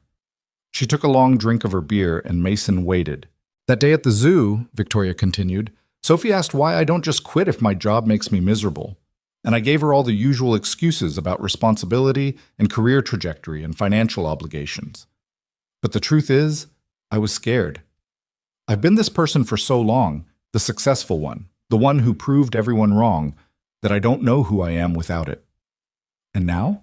Now I'm more scared of waking up at 40 and realizing I wasted my entire life doing something I hate, just to prove a point to people who don't even care. Victoria turned to face him, and her eyes were bright. I want to do something that matters. I want to work with animals. I want to have time for coffee dates and zoo trips and sitting on roofs drinking beer with someone I actually like. I want a life that's mine, instead of one that looks good on paper. Mason set down his beer and took Victoria's hand. That's brave. That's terrifying. Same thing, usually. Victoria laughed, shaky but real. I don't have a plan. I have some money saved, and I've been looking at marine biology graduate programs, but I'm 30 years old. I'd be starting completely over. So? So that's insane. Sophie wants to be a paleontologist this week. Last week, she wanted to be a professional mermaid. The week before that, an astronaut who studies clouds. She changes her mind constantly, and nobody thinks that's insane. She's 6, and you're 30. You've got at least 50 more years to figure out what you want to be when you grow up. Mason squeezed her hand. Besides, I know this guy who inherited $8 million and didn't change his life at all, except he's slightly less stressed about money. Change is hard, but you're already doing it. Victoria leaned her head on Mason's shoulder, and they sat like that for a while, watching the lights of Ridgemont flicker in the dark. I told myself I wouldn't do this, Victoria said quietly. Do what? Fall for someone who lives in a small town and has a normal life and makes me want things I convinced myself I didn't need. Mason's heart did something complicated. And have you? Fallen? I think I'm halfway there already. Good. Because same. Victoria lifted her head and looked at him, and Mason saw his own fear and hope reflected back. Then she kissed him, soft and tentative, like she was asking a question. Mason kissed her back, answering it. They stayed on the roof until after midnight, talking about everything and nothing. Victoria told him about the marine biology programs she'd been researching, one in California, one in North Carolina, one in Florida. Mason told her about the community fund he was setting up, the lawyer he'd hired to handle the paperwork, the list of struggling families that kept getting longer. I want to help people who are where I was 3 years ago, he said, drowning and desperate and one emergency away from complete disaster. The inheritance can't fix everything, but it can be a safety net for people who don't have one. That's beautiful, Mason. It's practical. Beauty's got nothing to do with it. You're wrong. It's both. When Mason finally left, driving home in Rex, who complained the whole way, his lips still felt warm and his chest felt lighter than it had in years. He picked up Sophie from Mike's house. She was asleep on the couch with cookie crumbs on her shirt and carried her to the truck. Did you kiss her? Sophie mumbled against his shoulder. Go back to sleep. That means yes. That means mind your business. You smell happy. That's not a thing. Is too. You smell different when you're happy. Mason buckled her into her seat and drove home through the empty streets, and he couldn't stop smiling. The next 3 weeks passed in a blur of carefully managed chaos. Victoria worked her notice at the bank while secretly filling out graduate school applications. Mason finalized the legal structure for his community fund while trying not to think too hard about what Victoria leaving might mean for whatever was growing between them. They saw each other when they could, coffee before Victoria's meetings, lunch breaks stolen between Mason's jobs, late evenings after Sophie was asleep when they'd talk on the phone until one of them fell asleep mid-sentence. It wasn't enough, but it was something. Sophie, predictably, had opinions about all of it. "When is Victoria moving?" she asked one morning over breakfast. Mason looked up from his coffee. "Who said she's moving? She got into that school in Florida. I heard you talking on the phone last night. You were supposed to be asleep." "I was thirsty." Sophie took a bite of cereal with the smugness of someone who knew they'd won. "So when is she leaving?" "I don't know. She hasn't decided yet." "Are you going to be sad?" Mason considered lying, decided against it. "Yeah, baby, I'm going to be sad." "Me too. I like her." Sophie swirled her spoon through her cereal. "Can we visit her? In Florida? Maybe. If she goes." "She's going to go, Daddy. She talks about the ocean the same way you talk about fixing things. Like it makes her whole." Mason stared at his 6-year-old daughter and wondered when exactly she'd gotten so perceptive. "When did you get so smart?" "I was born smart. You just noticed." That afternoon, Mason was supposed to meet with his lawyer about the community fund paperwork. Instead, he drove to the bank. Victoria was in her office, buried under boxes and files. Her last day was Friday, 3 days away, and she looked exhausted. "Hey," Mason said from the doorway. She looked up, and her face brightened. "Hey yourself, I thought you had a meeting." "Rescheduled. Can we talk?" "Always." Mason closed the door and sat down across from her desk. The crayon drawing Sophie had made was still there, thumbtacked to the bulletin board behind Victoria's computer. "Florida accepted you," he said. Victoria's hand stilled on the file she'd been sorting. "Sophie told you?" "Walls are thin and 6-year-olds are nosy. I was going to tell you tonight." "I know." Mason leaned forward, elbows on his knees. "I want you to go." Victoria blinked. "What?" "To Florida. I want you to go. This is your dream and you should chase it." "Mason." "I'm serious. You've spent 10 years doing what everyone else wanted. Now you get to do what you want. And if that's marine biology in Florida, then that's what you should do." Victoria's eyes were bright. "And us? Us is complicated. But us existing at all is kind of a miracle, so I think we can handle complicated." Mason smiled, even though it hurt. "Florida's not Mars. We can visit. Sophie's already planning it. I don't want to lose this. Whatever this is. You won't. We won't. We'll figure it out." Victoria came around the desk and kissed him, hard and desperate. "I'm falling in love with you," she said against his mouth. "That wasn't supposed to happen. I'm falling in love with you too. That definitely wasn't supposed to happen. What are we doing?" "Something stupid and brave. Apparently that's my thing now."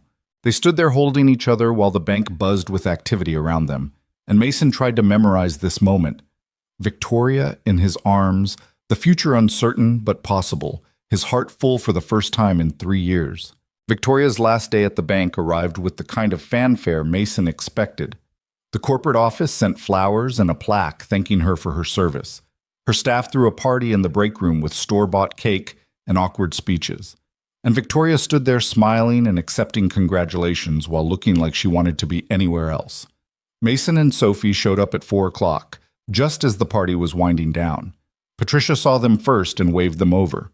"You made it," she said. "Victoria will be so happy." Victoria was indeed happy. She excused herself from a conversation with the new branch manager and made her way to them, her smile going genuine. "You came." "Wouldn't miss it," Mason said. Sophie held out a wrapped package. "We got you a present." "You didn't have to do that." "I know, but Daddy said it was important." Victoria unwrapped the package carefully. Inside was a framed photograph of the 3 of them at the zoo. Mason had asked a stranger to take it by the penguin exhibit. Sophie was on Mason's shoulders. Victoria was standing next to them, and all three were laughing at something outside the frame. Mason, Victoria's voice broke. This is perfect. Sophie picked the frame. It has penguins on it, Sophie explained, because that was a good day. It was the best day. Victoria crouched down to Sophie's level. Thank you, both of you, for making these last few weeks the best part of my year. Are you still leaving on Sunday? Sophie asked. That's the plan. That's dumb. You should stay. Sophie, Mason started, but Victoria shook her head. She's not wrong. It is kind of dumb. But it's the good kind of dumb. There's a good kind? The kind where you're scared, but you do it anyway. Sophie considered this with her usual gravity. Okay, but you have to call us and send pictures and come back for my birthday. When's your birthday? March 17th. I'll be there, I promise. The party eventually wound down and people started filtering out. Mason and Sophie waited while Victoria said her final goodbyes, collected her things, and walked out of Ridgemont Federal Bank for the last time. They stood in the parking lot as the sun was setting, and nobody seemed to know what to say. So, Mason finally said, this is it. For now. Victoria looked at Sophie. Can I steal your dad for a minute? Only if you promise to give him back. I promise. They walked to the far end of the parking lot while Sophie entertained herself by jumping on and off the parking curb. When they were out of earshot, Victoria turned to face Mason. Come with me, she said. Mason stared. What? To Florida. Come with me. You and Sophie. We could make it work. Victoria, I know it's crazy. I know you have a life here and a business, and you can't just uproot everything, but I had to ask. I had to at least put it out there. Mason took her hands, held them tight. I can't. Sophie's school is here. My work is here. Her whole support system is here. And the community fund I'm setting up, people in this county need it. I can't just leave. I know. Victoria was crying now, quiet tears that she didn't bother wiping away. I just needed to ask. Ask me to wait instead. What? The program is 2 years. Ask me to wait 2 years. Ask me to visit every chance we get and FaceTime every night and make this work long distance until you finish. Then we can figure out the rest. Victoria laughed through her tears. Will you wait for me, Mason Reed? Yeah, I will. Kissed her softly. Will you come back? Eventually. Eventually, when I figure out what comes after the degree and the dream and the scary new beginning. That's good enough for me. They stood there holding each other while the sun set over Ridgemont and Sophie hummed to herself in the background. It wasn't a perfect ending. It wasn't even really an ending at all. But it was honest and real and theirs. That Sunday, Mason and Sophie drove Victoria to the airport in Rex, who miraculously didn't make any alarming noises the entire trip. They helped her check her bags, walked her as far as security would allow, and stood there at the barrier while she got ready to leave. I'm going to miss you guys, Victoria said, crouching down to hug Sophie. We're going to miss you too. But Daddy says missing someone means you love them. Your daddy is very smart. I know. Victoria stood and turned to Mason. Take care of yourself. Take care of yourself. Learn lots of ocean stuff. I will. She kissed him once, soft and lingering. I'll call when I land. I'll answer. They watched her go through security, watched her wave one last time before disappearing into the terminal. Sophie grabbed Mason's hand. Are you sad, Daddy? Yeah, baby, but also happy, both things at once. That's confusing. Welcome to being a grown-up. They drove home in comfortable silence, and that night after Sophie was asleep, Mason's phone rang. I made it. Victoria's voice was tired but alive. My apartment is tiny and overlooks a parking lot, but the campus is beautiful and I start classes Monday and I'm terrified and excited and I miss you already. Miss you too. Tell me everything. So she did. And Mason listened, lying in his dark bedroom in Ridgemont, while Victoria described her new life in Florida, and he felt the distance between them like a physical thing. But he also felt hope. Because this wasn't an ending. It was just the hard middle part. The weeks turned into months. Victoria threw herself into her studies with the intensity of someone making up for lost time. Mason launched his community fund, officially named the Reed Family Foundation, though he'd argued against using his name and lost to his lawyer's insistence that donors liked personal stories. The first family they helped was a single mother whose car had died and who was about to lose her job because she had no way to get there. The foundation paid for repairs. She cried on the phone thanking him. Mason hung up and stared at his ceiling for 20 minutes, trying to process the fact that he could just fix people's problems now. Just make them better with money that still didn't feel real. Sophie started first grade and announced she wanted to be a marine biologist when she grew up, just like Victoria. Mason took her to the library every week to check out books about ocean life. She FaceTimed with Victoria twice a week to tell her facts about sea turtles and whale migration patterns. And every night, after Sophie was asleep, Mason and Victoria talked. Sometimes for hours, sometimes just for a few minutes before one of them fell asleep. They talked about everything: Victoria's classes and research projects, Mason's foundation work and Sophie's school adventures, the loneliness and the hope, and the slow, steady building of something neither of them quite knew how to name. It wasn't easy. Some days the distance felt impossible. Some days Mason wondered if he was being stupid, waiting for someone who might never come back.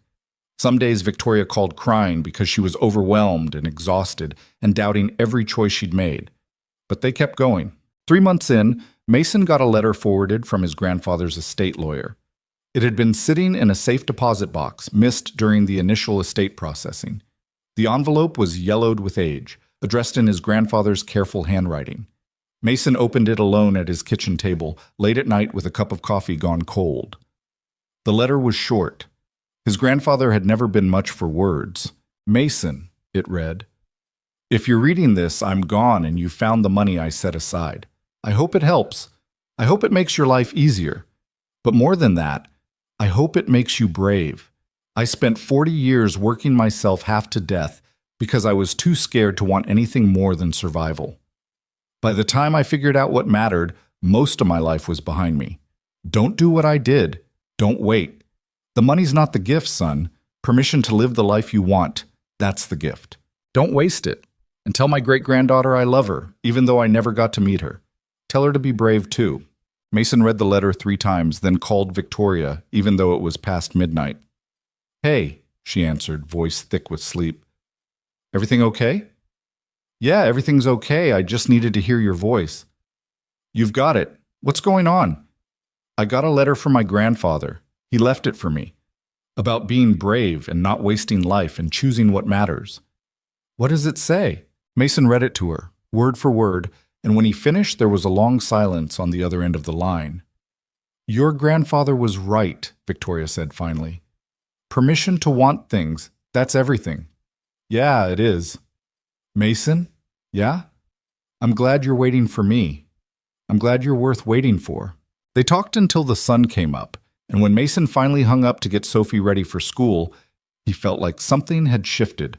Like his grandfather's words had given him permission he didn't know he needed. Permission to build a life that was his. Permission to love someone even when it was complicated. Permission to be brave. He made Sophie breakfast, slightly burnt pancakes because he still couldn't get the timing right, and listened to her chatter about her upcoming show-and-tell presentation. "I'm bringing Victoria the penguin," she announced. "Good choice. And I'm going to tell everyone about real Victoria and how she's studying the ocean." "That's nice, Soph. Do you think she'll come home for Christmas?" Mason had been avoiding thinking about that. Christmas was 2 months away, and Victoria's semester didn't end until mid-December. Money could buy plane tickets, but it couldn't buy back the time her program demanded. "I don't know, baby. We'll have to see." "I hope she does. I miss her." "Me too." That night, after Sophie was asleep, Mason sat on his front porch with a beer and his phone. He pulled up his text thread with Victoria and typed out a message he'd been composing in his head for weeks. "I know you're busy and stressed and probably don't need one more thing on your plate, but I need you to know something. I'm not waiting because I'm hoping you'll give up and come back. I'm waiting because I believe in what you're doing and I want you to finish it. The dream doesn't work if you sacrifice it for me. So take your time. Learn everything you need to learn. Become the person you're meant to be. I'll be here when you're ready. We both will." He hit send before he could second-guess it, and 3 minutes later his phone rang. "Thank you," Victoria said, and she was crying. "Thank you for understanding." "I love you," Mason said. "Seemed like maybe I should mention that." "I love you too." so much it's stupid. Good stupid or bad stupid? The best kind of stupid. They talked until Mason's beer was warm and his porch was cold. And when they finally said goodnight, Mason went inside feeling like he'd done something right. The months kept passing. Fall turned to winter. Sophie lost her first tooth and insisted on FaceTiming Victoria to show her. The Reed Family Foundation helped its 15th family, then its 20th. Mason hired an actual administrator to help manage requests because it had gotten too big for him to handle alone. And every night, he and Victoria talked about the big things and the small things and everything in between. About the future they were building in the spaces between phone calls and the hope that someday those spaces would close. It wasn't the life Mason had imagined when he walked into that bank 6 months ago. It wasn't the life Victoria had planned when she suspended a manager for discrimination. But it was theirs, complicated and imperfect and brave. And for now, that was enough. December arrived with unexpected snow and the kind of cold that made Rex complain louder than usual. Sophie had been counting down to Christmas since Thanksgiving. Her advent calendar carefully marked with when Victoria's semester ended, December 14th, circled in red marker with stars drawn around it. 17 more days, she announced at breakfast on November 27th. I can count, Soph. I know, but I like saying it out loud. It makes it feel closer. Mason flipped a pancake that was definitely going to be burnt on one side. She might not be able to come home for Christmas. Her program is intense and plane tickets are expensive and, Daddy, you have $8 million. That's not the point. Then what is the point? Mason slid the pancake onto her plate. Burnt side down, obviously. The point is she's building something important and we support that even when it's hard. Sophie drowned her pancake in syrup with the efficiency of someone who'd perfected the ratio. I know, but I still miss her. Yeah, baby, me too. That afternoon, Mason was finishing up a job at the elementary school when Principal Morrison stopped him in the hallway. Mr. Reed, do you have a minute? Sure. What's up? I wanted to thank you personally. The Foundation's help with the Henderson family, buying them a new furnace, that was life-changing. Mrs. Henderson teaches 3rd grade here, and she was about to quit because she couldn't afford to keep her house heated and pay for daycare. You saved her job. Mason shifted his toolbox to his other hand, uncomfortable with the gratitude. I just wrote a check. That's not exactly heroic.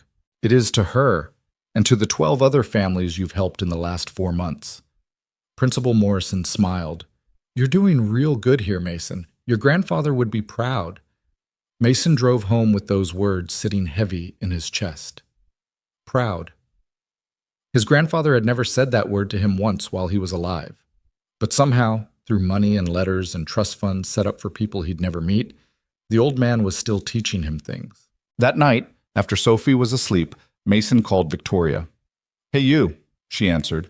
I was just thinking about you. Good thoughts or bad thoughts? Mostly good. Some stressed. I have 3 finals next week and a research presentation that I'm pretty sure is going to kill me. You'll be great. You don't know that. I know you, so yeah, I do. Victoria was quiet for a moment. I miss you like physically hurts miss you. Same. Mason leaned back on his couch, phone pressed to his ear. 14 days until your semester ends. Sophie told you to count? Sophie has informed the entire household of the exact timeline. She's not subtle, is she? She's 6. Subtle isn't really in the vocabulary yet. Mason paused. I know you probably can't come home for Christmas. Your program, the expense, all of it. I just want you to know we understand. Mason, I'm serious, don't stress about it. We'll FaceTime on Christmas morning and Sophie will show you every single present in excruciating detail and it'll be fine. What if I don't want it to be fine? Victoria's voice had gone soft. What if I want to be there? Then I want you to be here, but I also want you to finish your degree and not stress yourself into a breakdown trying to do everything at once. I bought a plane ticket, Victoria said, 3 weeks ago. I was going to surprise you, but I'm terrible at keeping secrets from you. Mason sat up straight. You're coming home? December 15th through the 27th, if that's okay, if you want me there, if it's not too complicated with Sophie and the holidays and... Victoria, breathe, she breathed. We want you here. Sophie's going to lose her mind. I'm going to lose my mind. Please come home. Okay? Good. Because I already bought the ticket and it was non-refundable. They talked for another hour about logistics and plans and how Sophie was definitely going to scream when she found out.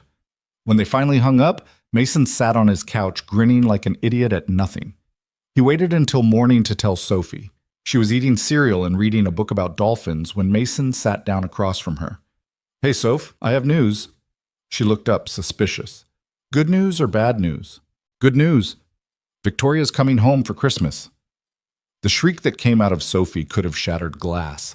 She launched herself across the table. Cereal went flying, milk splattered everywhere, and crashed into Mason with the force of pure joy.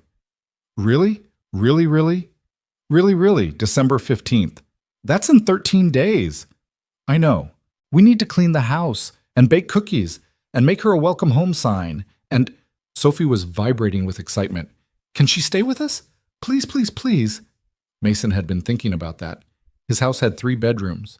His, Sophie's, and a spare room he'd been meaning to convert into an office but never got around to. If she wants to, but she might want to stay at a hotel where it's quiet and, "Daddy, that's dumb. She should stay here. We're basically a family anyway." "We're not," Mason started, then stopped. Because maybe they were. Maybe this weird, long-distance, complicated thing they'd built actually was family, just a different shape than he was used to.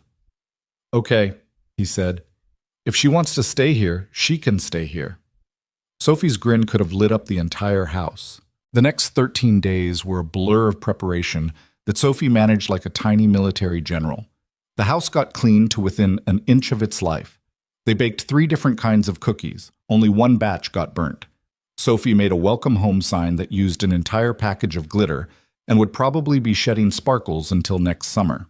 Mason tried to help, but mostly just followed Sophie's increasingly elaborate instructions while trying not to think too hard about what it meant that Victoria was coming back. Just for 2 weeks. Just for Christmas. But still. December 15th arrived cold and bright. Victoria's flight was due in at 3:45, and Sophie had been ready to leave for the airport since noon. "We're going to be early," Mason said. "Good. Early is better than late." "We're going to be 2 hours early." I said what I said. They compromised on leaving 1 hour early, which still meant they were sitting in the airport arrivals area with 45 minutes to kill. Sophie entertained herself by ranking every plane that landed on a scale of coolness. Mason entertained himself by trying not to be nervous. He failed. At exactly 3:52, Victoria emerged from the terminal pulling a suitcase and scanning the crowd. She looked tired, finals and travel and stress written across her face. But when she saw them, everything about her expression changed. Sophie launched herself forward before Mason could stop her, weaving through the crowd with the confidence of someone who'd never considered that adults might not see a small projectile coming at knee height. Victoria dropped her suitcase and caught Sophie mid-jump, spinning her around while Sophie laughed and clung on like a barnacle. "You're here! You're actually here!" "I'm actually here." Victoria set Sophie down but kept holding her hand, and when she looked up at Mason, her eyes were bright. "Hi." "Hi yourself." Mason closed the distance between them and kissed her right there in the airport arrivals area, in front of everyone, because he'd waited 4 months and he was done waiting. When they broke apart, Sophie was grinning up at both of them with enormous satisfaction. "Told you," she said. "Told us what?" Victoria asked. "That you guys were going to be gross and hold hands and stuff." The drive home was filled with Sophie's nonstop chatter about everything Victoria had missed. The school play where she played a tree, the time Mason accidentally locked himself out of the house and had to climb through a window, the new family the foundation had helped whose daughter was Sophie's age, and now they were best friends. Victoria listened to all of it with the attention of someone who genuinely cared, asking questions and laughing in all the right places. And Mason drove his terrible truck through the familiar streets of Ridgemont, thinking that maybe home wasn't a place. Maybe it was this, the people you chose and who chose you back. They pulled into the driveway just as the sun was setting. Victoria climbed out and stood there looking at Mason's house, small and ordinary and nothing special, like it was something precious. "It's perfect," she said. "It's a mess," Mason countered. "The roof leaks when it rains hard and the water pressure is terrible and—" "It's perfect," Victoria repeated, "because you're here." Sophie grabbed Victoria's suitcase with both hands and started dragging it toward the door. "Come on, I need to show you my room and the cookies we made." And the sign I made with 700 pieces of glitter. 700 exactly? Victoria asked. Approximately 700. I didn't count. The house was exactly as chaotic as Mason had feared. Sophie gave Victoria the full tour, approximately 30 minutes for a 1,000-square-foot house, because Sophie felt the need to explain the backstory of every single object. The kitchen where Daddy burns things. The bathroom where they keep the good soap that smells like flowers. Sophie's room where Victoria the penguin lived with his friends. Mason made coffee while listening to Sophie's tour guide narration drift through the house, and he felt something settle in his chest. This was right. Victoria being here, Sophie happy, the three of them existing in the same space instead of separated by 1,000 miles.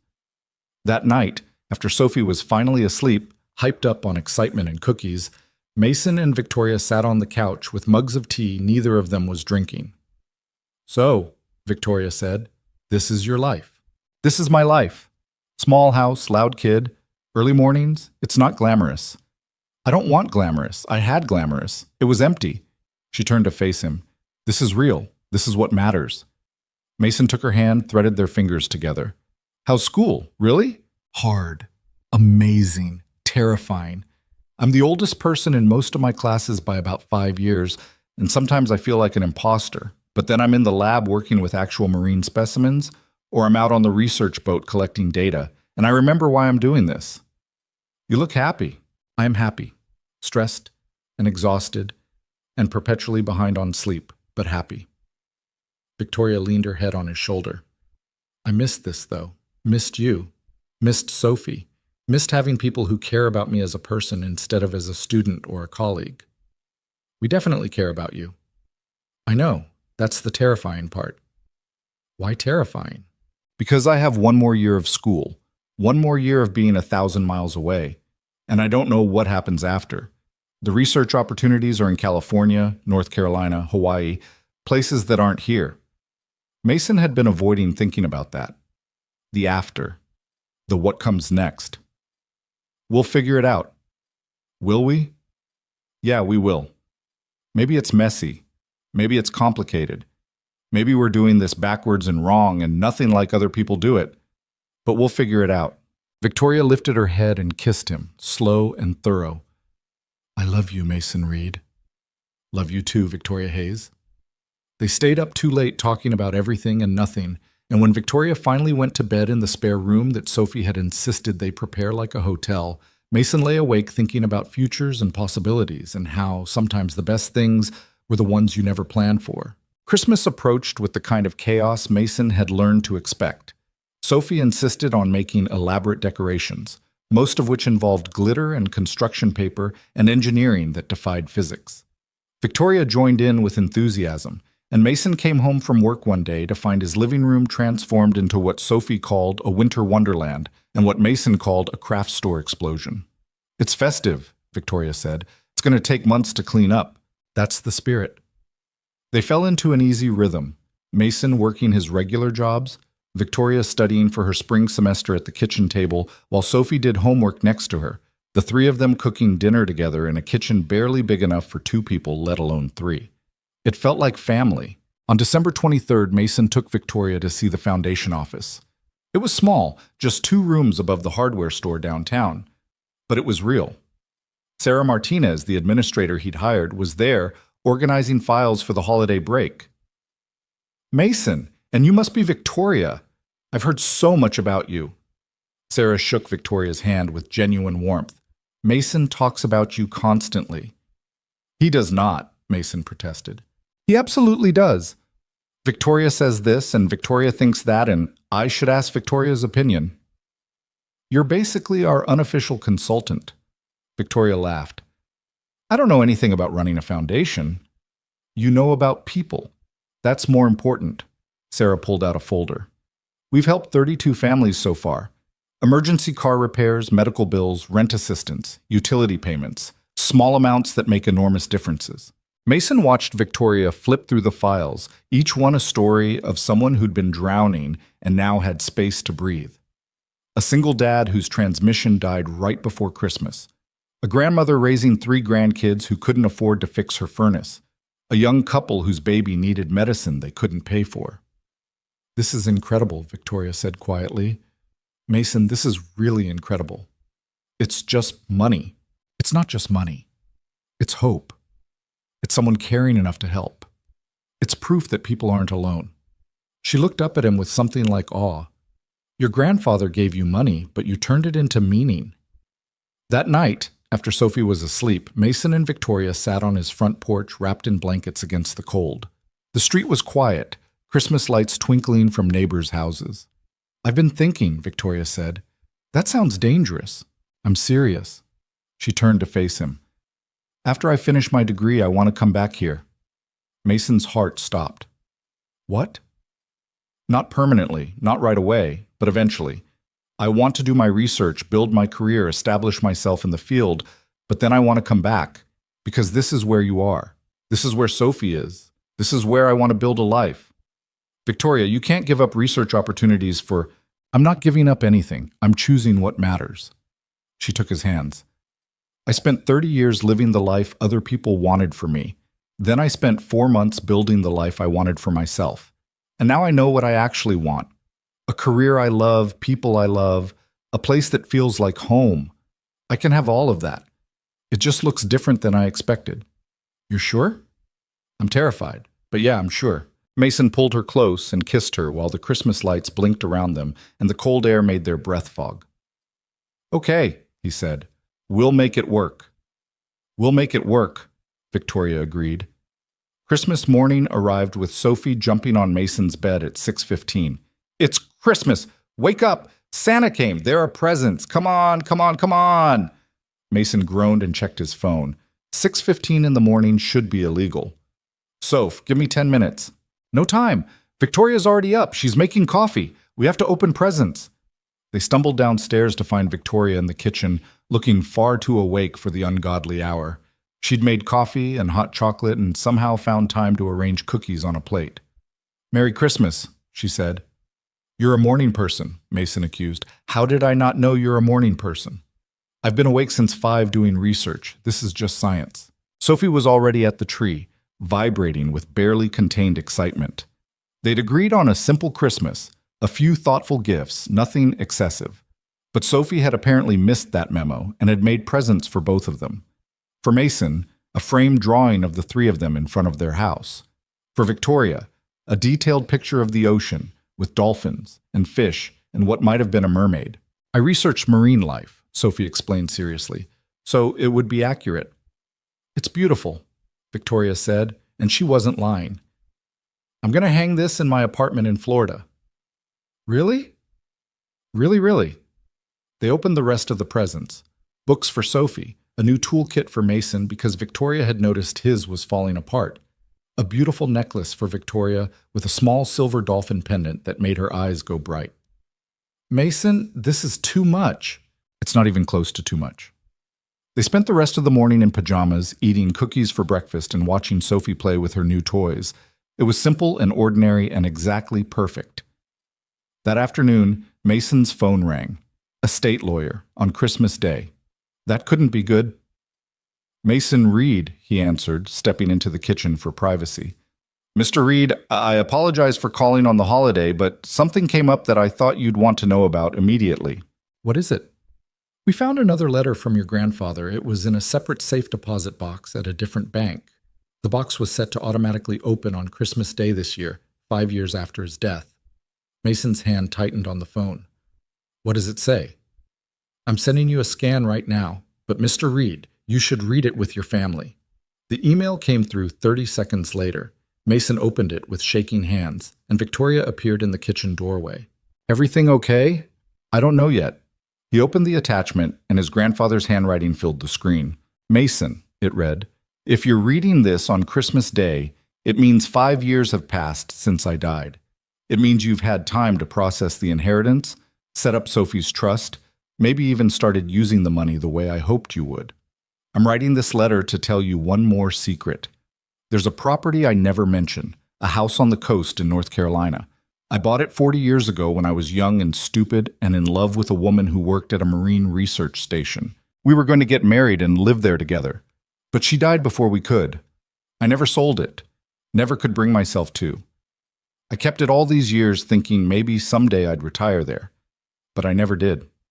It's yours now. Do something with it I couldn't. Build a life there. Be happy. Don't make the mistakes I made. And if you found someone to love, hold on to them. Life's too short for regret. The deed and property information are with the lawyer. Merry Christmas, son. Mason read the letter twice, then looked up at Victoria, who was standing there with tears streaming down her face.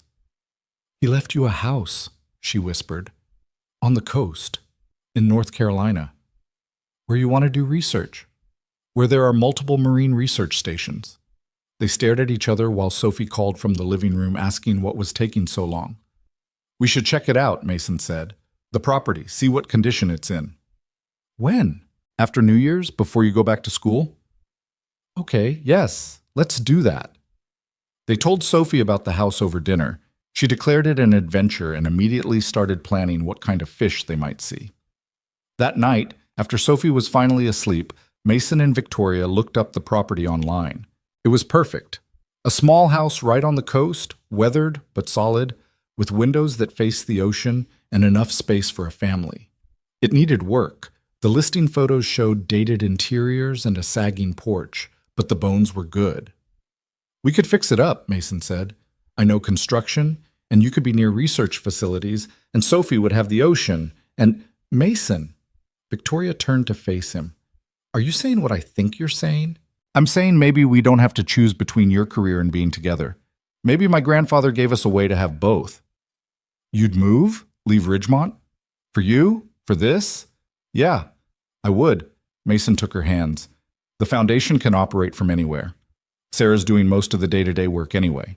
Sophie's young enough that changing schools won't destroy her. And I can do plumbing work anywhere. But what I can't do is spend another year only seeing you on FaceTime. Victoria kissed him hard. Are we really doing this? I think we are. They flew to North Carolina 2 days after New Year's, the three of them piling onto a plane for what Sophie declared was the best adventure ever. The house was exactly as the photos had shown, small and weathered and beautiful. It sat on a bluff overlooking the ocean, close enough to hear the waves but high enough to be safe from flooding. Mason walked through the rooms mentally cataloging repairs.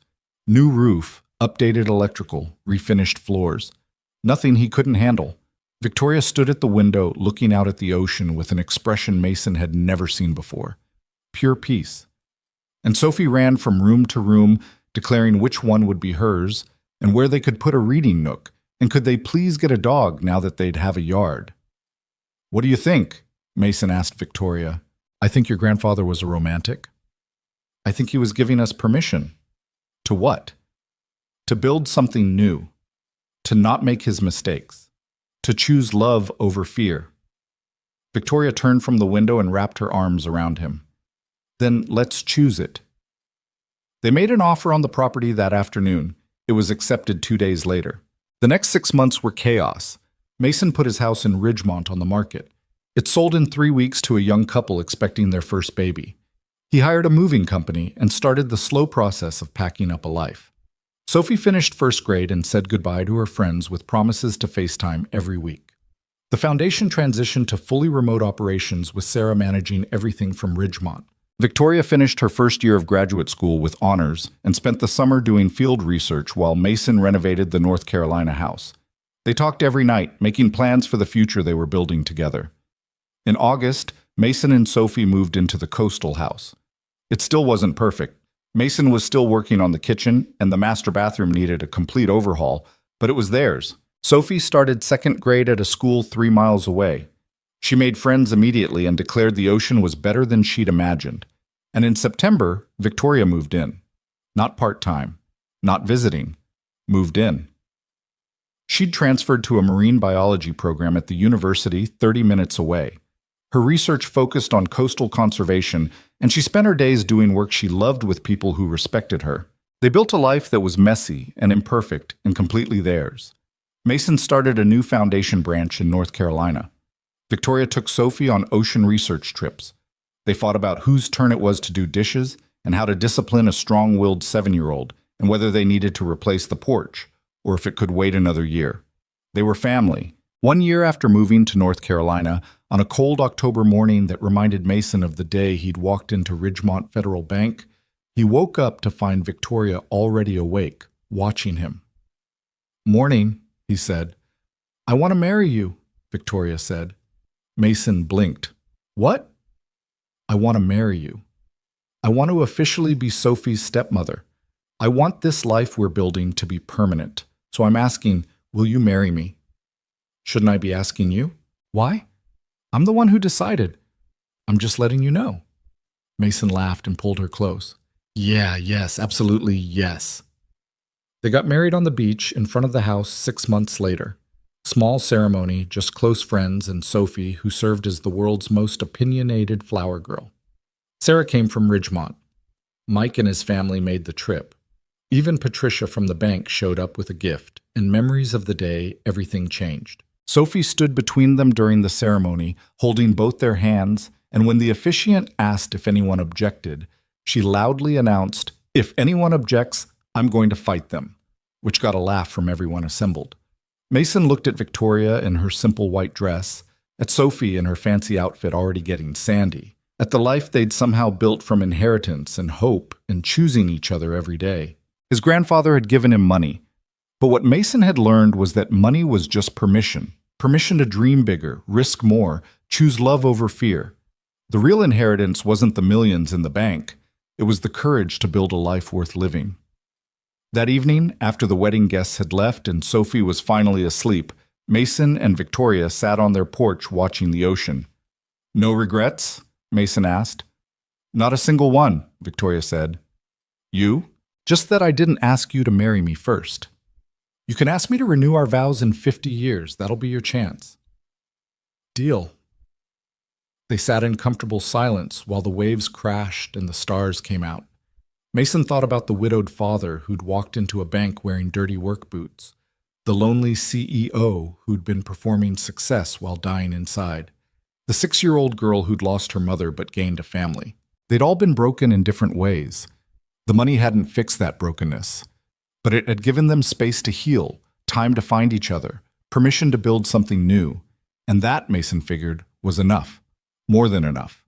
It was everything.